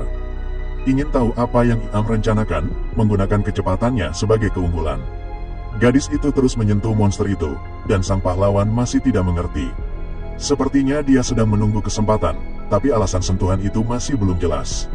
Selain itu, sedikit demi sedikit Iam mulai lelah, jadi pahlawan kita menjadi sangat khawatir. Tapi dia mengerti bahwa dia tidak bisa membantu, karena ini adalah pelatihannya, oleh karena itu Ryu menerima. Tetap diam hanya untuk menyaksikan penampilan pelayannya, karena jauh di lubuk hatinya dia percaya padanya. Selama pertarungan, untuk sesaat kecepatan gadis itu goyah, dan bos goblin berhasil memukulnya, menyebabkan luka besar dan membuatnya terbang. Ryu panik, dan di saat yang sama monster itu bersiap melancarkan serangan terakhir. Jelas saja, pahlawan kita mengeluarkan tongkat saktinya untuk menyelamatkannya. Namun, dia memutuskan untuk berhenti setelah menyadari sesuatu, yaitu, walaupun kelihatannya unggul, monster itu ternyata tidak bisa bergerak. Dan itulah rencana si gadis. Dia berhasil menghentikan gerakan monster itu dengan puluhan rantai energi. Kemudian, sebuah notifikasi sistem muncul. Dikatakan bahwa IAM mengaktifkan skill pesonanya yang bisa menghentikan gerakan musuh saat disentuh. Karena berdasarkan probabilitas, IAM sudah menunggu kesempatan ini sejak lama.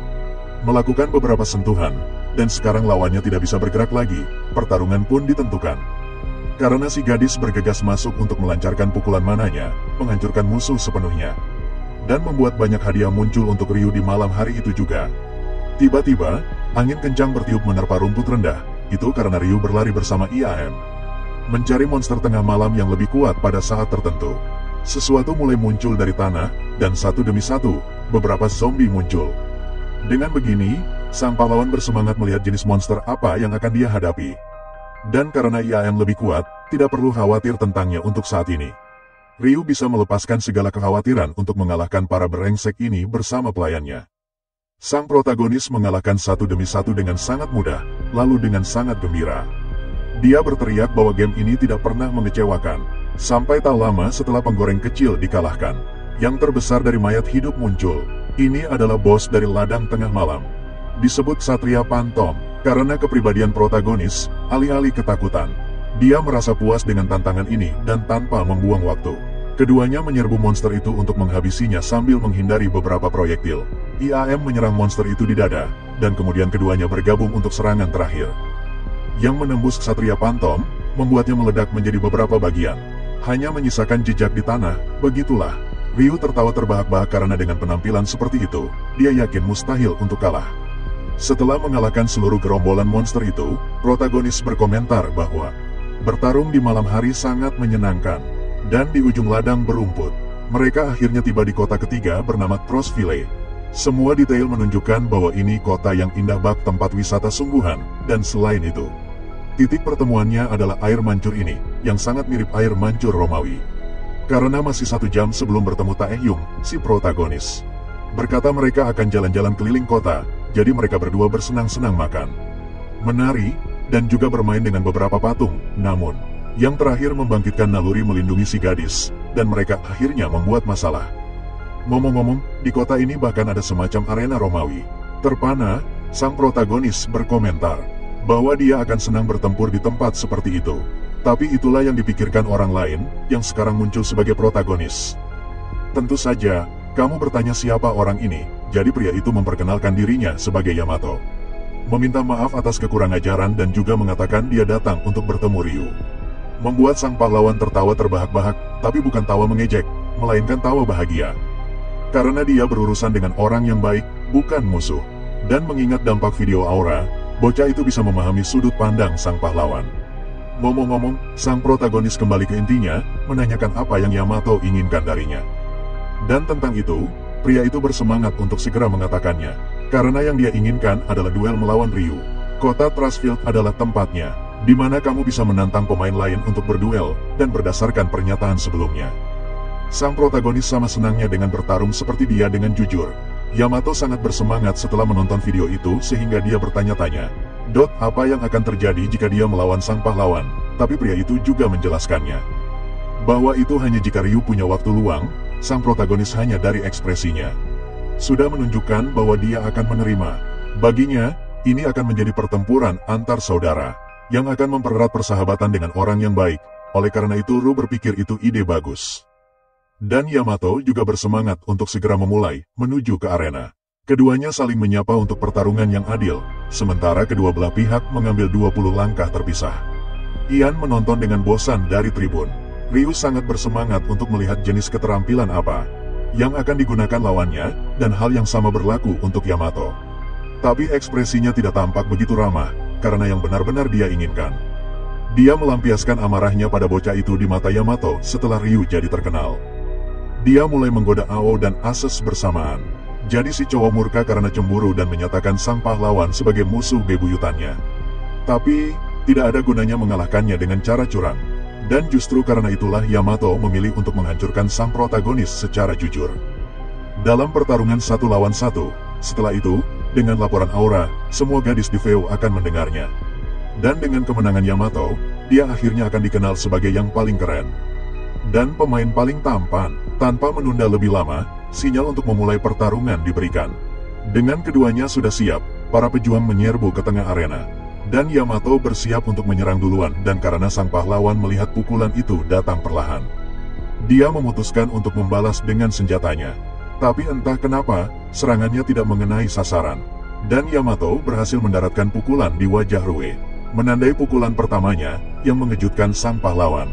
Tak disangka, serangan dari belakang itu hanya gertakan, karena si cowok tahu protagonis berencana serangan balik dan mengejeknya. Bertanya apakah hanya itu yang Ryu punya, Yamada menyuruhnya menunjukkan lebih banyak kekuatan yang dia gunakan untuk mengalahkan Serigala Crimson. Sampai sekarang protagonis telah menghadapi banyak orang. Tapi yang ini benar-benar berbeda dari yang lain karena dia menggunakan otaknya untuk menang. Jadi sang pahlawan mengerti bahwa ini adalah duel sesungguhnya, dan karena motomu kuat, itu akan melawan pemain sejati. Tiba-tiba sesuatu menarik perhatian protagonis. Di tribun, Iam gemetar ketakutan sesuatu buruk mungkin terjadi pada tuannya. Karena menyadari kekhawatirannya, protagonis mulai mendapatkan kembali kendali atas pikirannya. Dan dia memanggil Yamato untuk menjelaskan tentang permintaannya. Untuk melihat kekuatan yang mengalahkan sang bos, pahlawan kita meminta maaf. Karena hal seperti itu akan mustahil, akan tetapi bukan karena dia tidak mau.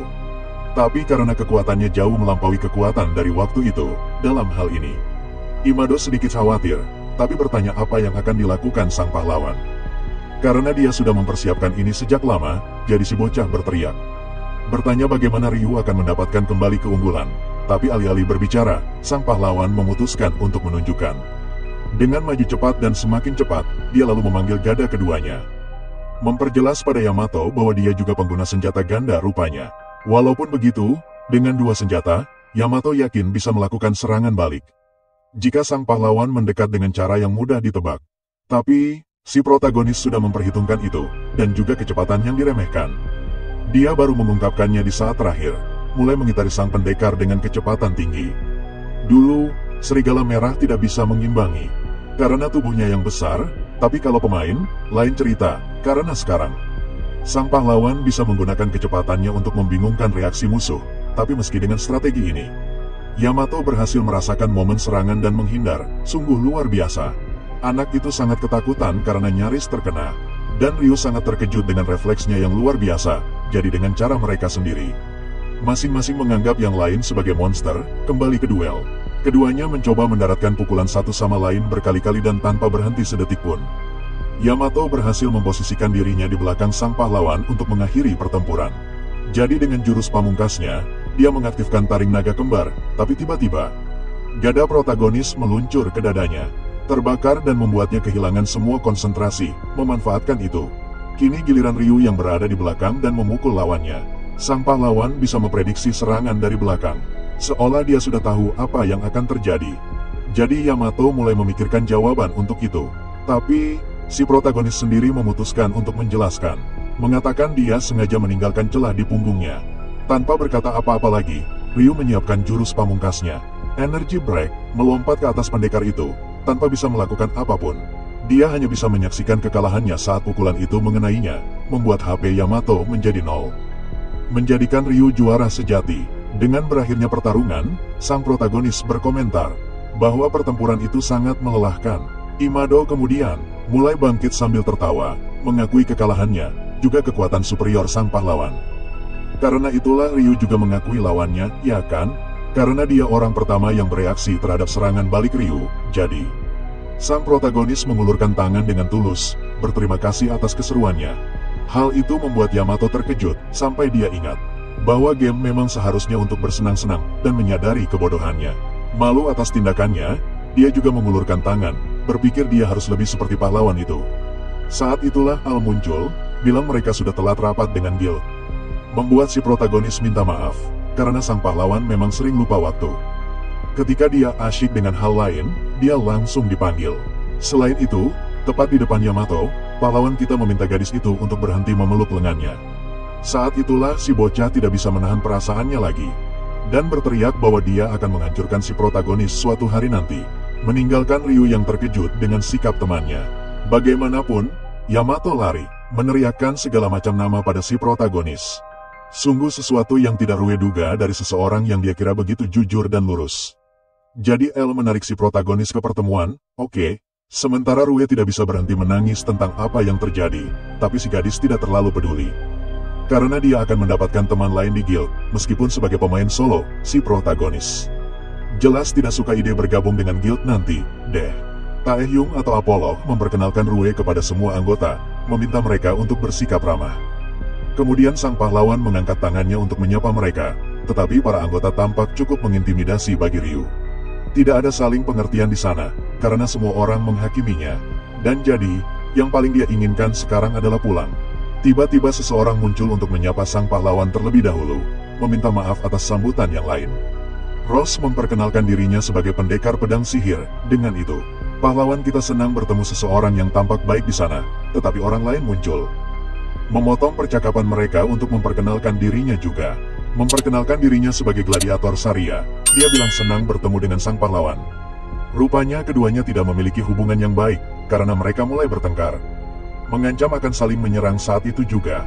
Makanya si tokoh utama jadi agak khawatir karena mereka berkelahi, ya kan? Sementara itu, Taehyung, saat perkenalan, sudah menduga bakal begini, jadi dia memutuskan untuk menyelesaikan perkenalan saja. Di antara para anggota, ada Konoha, seorang akrobat yang meski linglung tetap baik hati. Selanjutnya ada Harry, orang yang serius dan sekelas dengan si pahlawan. Selain mereka, Mao adalah ahli sihir yang kelihatan kaget melihat Ryu. Dan anggota lainnya adalah Raigo, Plakais, juga Fugaku dan Kale. Karena Tayu melewati mereka tanpa banyak detail, mereka semua jadi kesal, deh. Apollo bilang ada 4 orang, tapi 1 orang tidak ada. Akan tetapi, untuk menjawab itu, anggota yang hilang itu sendiri mengumumkan dia tidak terima. Si pria itu, bersandar di dinding, adalah anggota yang tersisa bernama Rago. Tayu bertanya apa maksud anak buahnya dengan tidak terima, sambil bicara dengan jelas.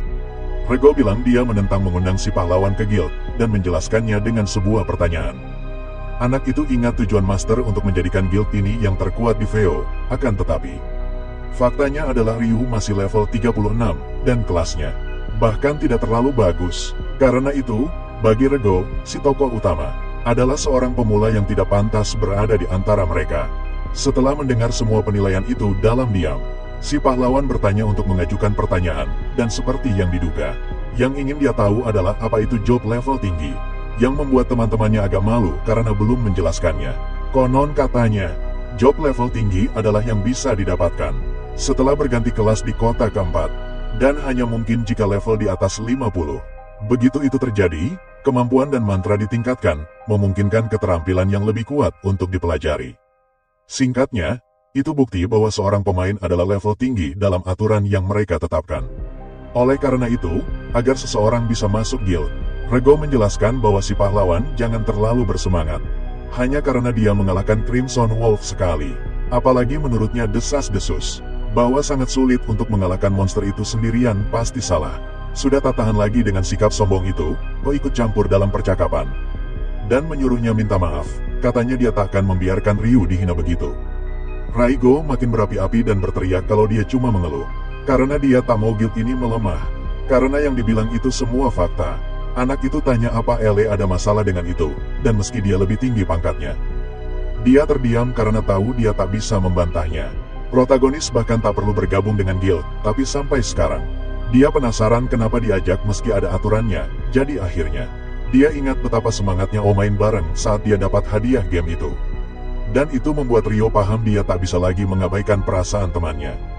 Kembali ke percakapan, pahlawan kita berkomentar bahwa dia setuju dengan Raigo dalam beberapa hal, yang membuat anak itu senang karena dia mengerti, tapi memahami bahwa dia hanya butuh kelas berkualitas tinggi. Ryu bersedia mengejarnya. Dan jika itu masalahnya, semua anggota lain setuju bahwa takkan ada masalah dengan dia bergabung. Raigo, bagaimanapun, berkomentar bahwa hal sesederhana itu bisa dilakukan siapa saja.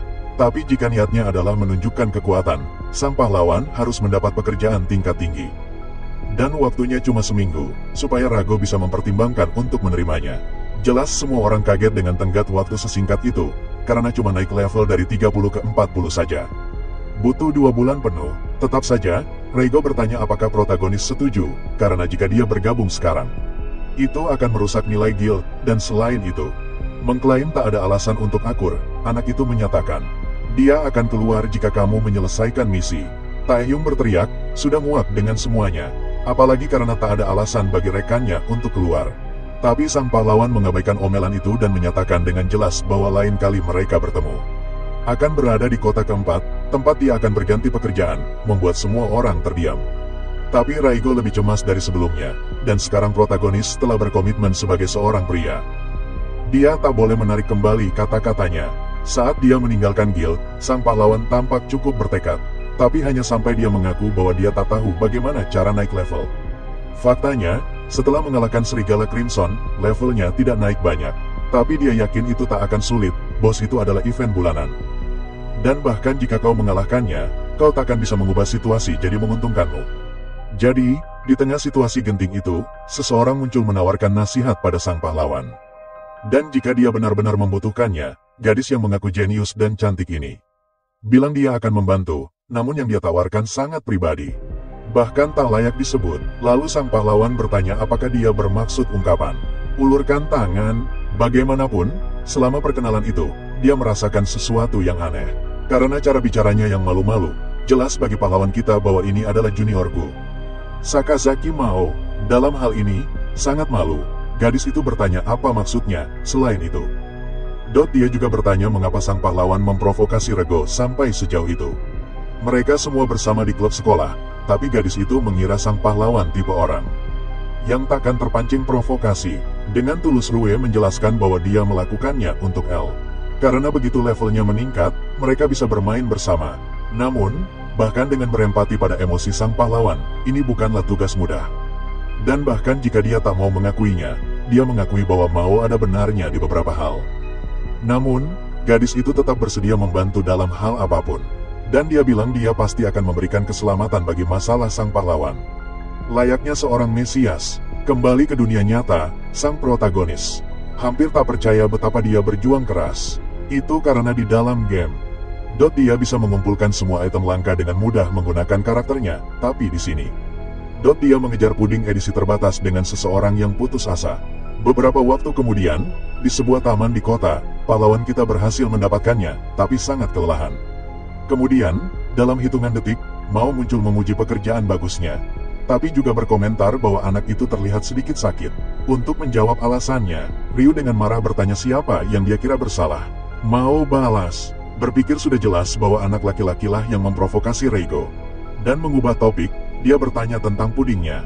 Lalu sang pahlawan berkata, itu harga untuk bantuan yang akan dia berikan, yang membuat Mao sangat senang. Tanpa menunggu lebih lama, dia memutuskan untuk memakan puding edisi terbatas itu sekarang juga. Dan pada suapan pertama, dia menyadari betapa lezatnya makanan itu. Bahkan mungkin ini adalah momen terbahagia dalam hidupnya, katanya. Kira menganggap itu berlebihan, lalu mengganti topik pembicaraan dan berkomentar bahwa dia tak menyangka juniornya juga bermain VO. Soal itu, gadis itu minta maaf karena tak menghentikan Rego memulai perkelahian. Dia sungguh berpikir mereka berdua akan menyelesaikan masalah dengan damai. Sayangnya, pada akhirnya dia tak bisa berbuat apapun. Pengakuan itu sudah cukup bagi pahlawan kita, jadi dia bertanya mengapa dia minta maaf. Karena mereka sudah saling mengenal dengan baik, dia bertanya apakah itu alasan dia membantunya. Lalu dia berterima kasih atas semua yang telah dia lakukan. Pujian itu jelas menyentuh hatinya. Namun, dia mencoba menjaga ketenangannya, mengatakan bahwa itu adalah tugasnya sebagai junior. Ryu selalu perhatian pada Mao, bahkan suatu hari, meskipun dia tak pernah memberitahu siapapun tentang luka di tumitnya saat mencoba terus berlari. Meski kesakitan dan merasa bersalah karena menghentikan latihan, kau muncul dan bertanya apakah kakinya baik-baik saja untuk berlari. Lebih dari itu, pahlawan kita adalah satu-satunya yang menawarkan bantuan, muncul dengan perban. Oleh karena itu, tindakan sang protagonis itu, sisi dirinya itu, jelas merupakan sesuatu yang sangat dicintai Mao. Itulah sebabnya dia akan mendukungnya dalam situasi apapun, bahkan tanpa mengatakannya secara langsung. Kembali ke percakapan, sang pahlawan berkomentar bahwa hanya mengalahkan monster biasa tak akan efisien untuk meningkatkan level, dan Mao setuju. Pergi ke tempat-tempat yang sudah dikunjungi tak akan membuahkan hasil yang baik jika mereka ingin meningkatkan levelnya. Oleh karena itu, tempat terbaik untuk pergi adalah Lembah Naga, dan kesanalah mereka menuju sekarang. Kemudian, di dalam game, sekawanan naga terlihat di langit di tengah jurang. Dan yang lebih parah, mereka membawa senjata dan baju zirah, membuat mereka semakin berbahaya. Di depan Ryu, ada lebih dari 10 naga yang datang menyerang, dan sang pahlawan berkomentar bahwa jumlahnya agak tidak menyenangkan. Mao menjelaskan bahwa alasan tempat ini adalah yang terbaik untuk meningkatkan level. Itu karena tingkat pertemuan di tempat lain sangat tinggi, butuh 1 jam untuk naik level. Tapi tempat ini mempersingkat prosesnya menjadi hanya 45 menit, namun tidak semuanya mulus. Karena tiba-tiba naluri sang protagonis terpicu oleh seekor naga yang menyerang. Jadi, tepat setelah menghindar, dia mencoba membalas dengan pukulan dari tongkatnya. Namun, bukan hanya dia yang gagal, para naga bekerja sama, lalu dari atas. Naga lain muncul dari belakang untuk menyerang pahlawan kita, membuatnya terbang dengan 1 pukulan. Itulah sisi buruk dari tempat ini, karena sang pahlawan harus menghadapi mereka. Dalam jumlah sebanyak ini, bertarung terus-menerus tanpa bisa berhenti. Meskipun dia tidak mau mengakuinya, sang protagonis mengerti bahwa dia berada dalam situasi yang rumit, baik aku maupun dia. Kami yakin dengan daya tembak dan kecepatan kami, dan Ryu berpikir dia akan baik-baik saja selama dia bisa menghindar. Tetapi dia tidak menyangka akan menerima begitu banyak kerusakan karena bahkan aku saja tidak memiliki ketahanan untuk menahan dampak naga. Kau tidak tahu harus berbuat apa. Tapi pada saat itulah dia mendapat telepon dari Ash. Sayangnya, di ujung telepon ada kabar baik dari temannya. Karena dia akhirnya menyelesaikan baju zirah sang pahlawan. Ash bertanya kapan sang pahlawan akan datang mengambilnya, karena dia akan berada di sana untuk sementara waktu. Dan bahkan sebelum dia selesai berbicara, sang pahlawan berteriak bahwa dia akan segera pergi. Meskipun membuat gadis itu khawatir, dia menerimanya. Ryu memberitahu Mal bahwa dia kembali ke Duville. Yang sangat mengejutkannya, Mao bertanya apakah sang protagonis tidak lagi tertarik untuk naik level, tetapi sang pahlawan menjelaskan bahwa dia memiliki prioritas untuk ditangani terlebih dahulu. Jadi meraih tangan Mayemi, dia berlari dengan gembira. Sambil berkata bahwa perlengkapan Ash akhirnya siap, melompat dari batu ke batu seperti anak kecil. Yang membuat Mao merasa campur aduk karena kecepatan sang pahlawan. Saat pergi lebih cepat daripada saat dia bertarung. Kemudian di kota Duville, sang pandai besi terus menunggu kedatangan sang pahlawan sampai dia akhirnya muncul. Praktis mendobrak pintu meskipun dia tiba sedikit terlambat menurut pandangan sang pahlawan. Gadis itu berpikir sangat mengagumkan bahwa dia datang segera, dan tepat di belakangnya datang Mao. Benar-benar kelelahan karena berlari begitu banyak untuk mengimbangi. Tapi saat tiba, yang dia lihat adalah Ryu. Berkata senang bertemu Ases setelah sekian lama. Yang jelas membuat gadis itu sangat cemburu, ingin tahu siapa orang ini. Lalu sang pahlawan menjelaskan bahwa dia adalah pencipta peralatan IAM. Dan juga memperkenalkan Mao kepada sang pencipta, namun Ases sama sekali tidak suka. Bahwa Ryu berteman dengan seorang gadis, meskipun merasakan hal yang sama. Mao menyapa saingannya dengan mengatakan bahwa dia adalah junior pahlawan untuk membuat yang lain cemburu. Lalu Ases menjawab dengan mengatakan bahwa dia selalu bepergian dengan pahlawan, kemanapun di dalam Vio, karena mereka tidak pernah berpisah. Dan dengan sambutan hangat itulah keduanya saling menyapa, bahkan sang pahlawan menyadari. Tampaknya ada suasana permusuhan di antara keduanya, tapi meski ingin marah besar, mereka mencoba menjaga ketenangan di depan Ryu. Yang membuat sang pahlawan sedikit kecewa karena dia ingin keduanya berteman. Mengubah topik pembicaraan, sang protagonis langsung meminta untuk melihat armornya. Dan Ases langsung setuju, mengatakan itu adalah produk yang dibuat khusus untuk sang pahlawan. Dan 5 menit kemudian, Ases muncul dengan armor itu dan bertanya apa pendapat pahlawan kita. Bagi Iam, itu adalah pakaian tradisional Jepang yang khas, yang jelas terlihat sangat bagus. Dan bahkan tanpa melihat efeknya, pahlawan kita sudah menyukainya. Karena Iam terlihat sangat imut di dalamnya, Ases memberitahu bahwa itu sangat tahan lama. Berkat bahan dari bos, dan itu dirancang khusus agar tidak membatasi gerakan, yang menurut sang pahlawan tetap luar biasa. Lalu sang protagonis memanggil Ases, untuk memuji betapa bagusnya peralatan itu. Berterima kasih banyak atas bantuan gadis itu, jadi keduanya berbagi momen yang menyenangkan bersama. Di mana Ases juga berterima kasih padanya karena mengizinkannya menggunakan bahan Crimson Wolf. Sementara Mao berdiri di samping, terbakar amarah.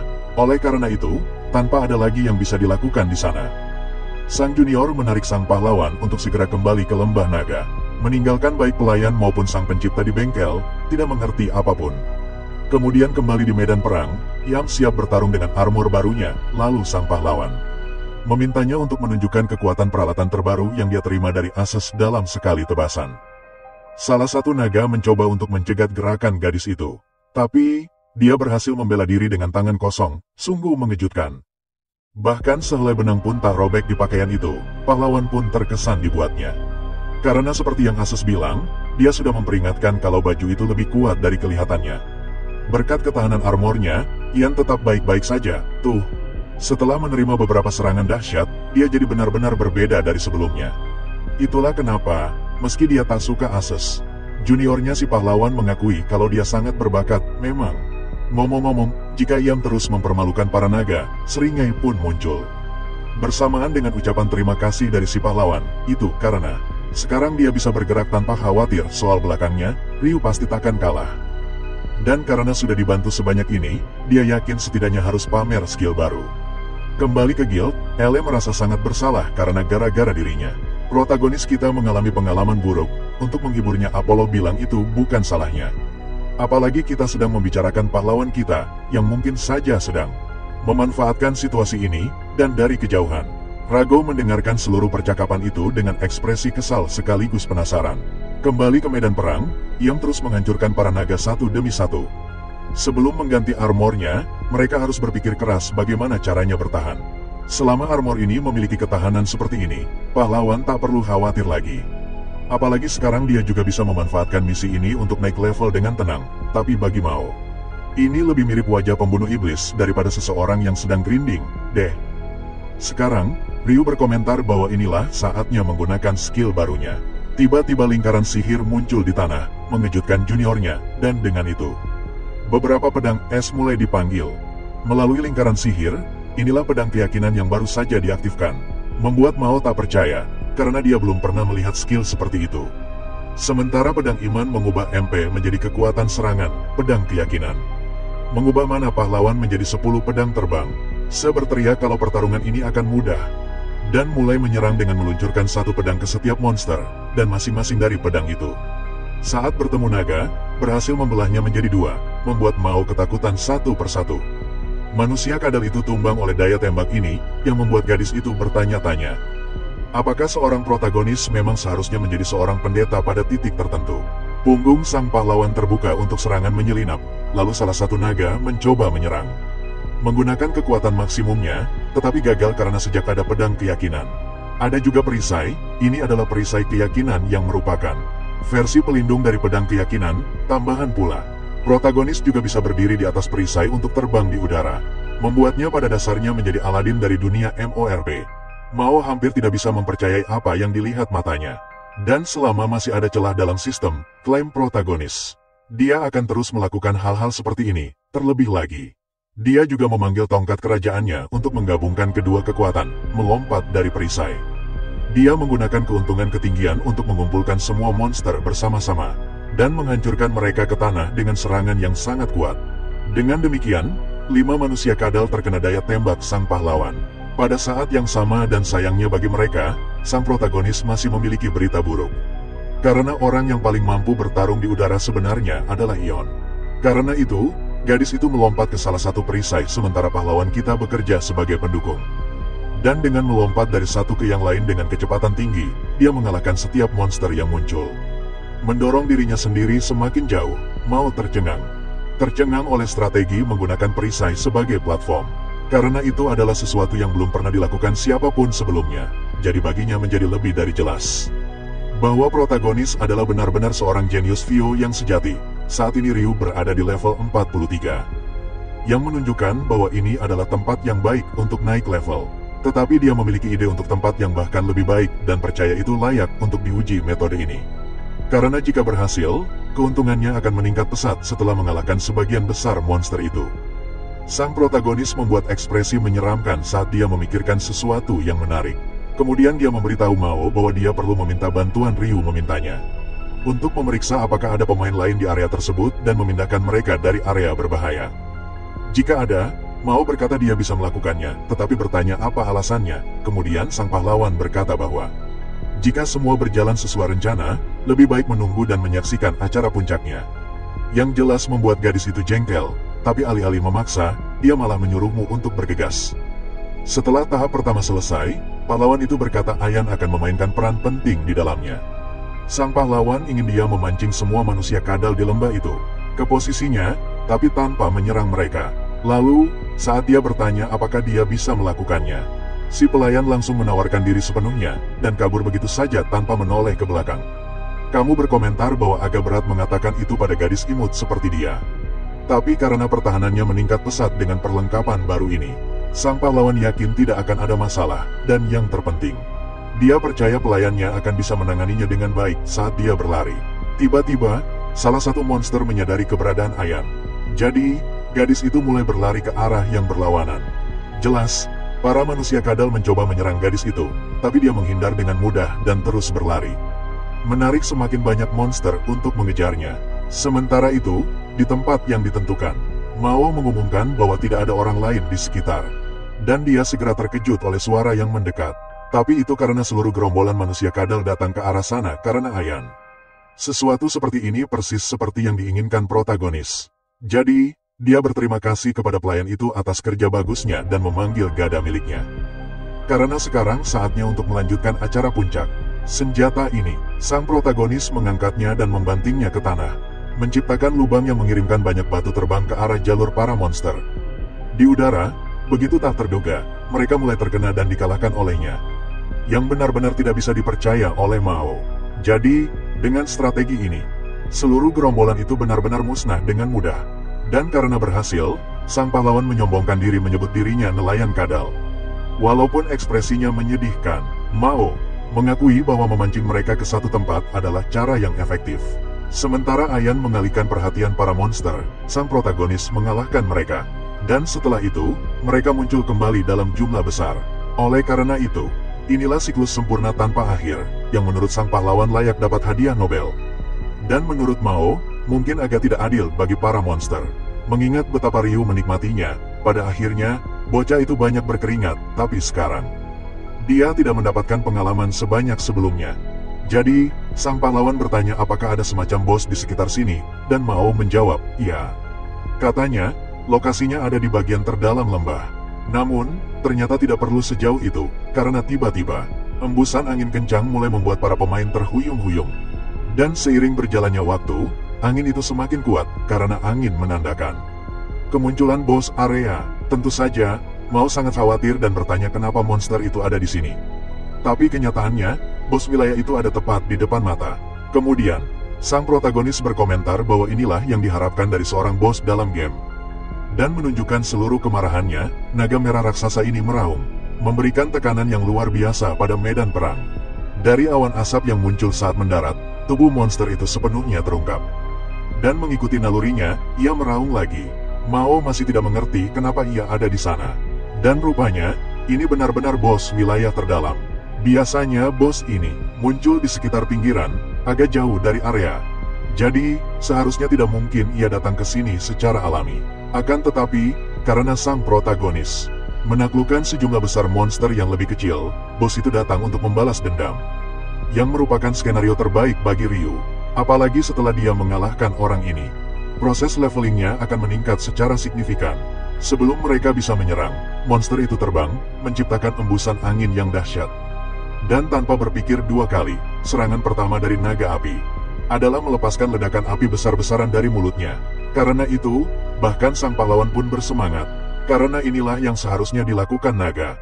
Menanggapi serangan itu, dia memanggil perisai keyakinan untuk dirinya sendiri dan untuk pelayannya.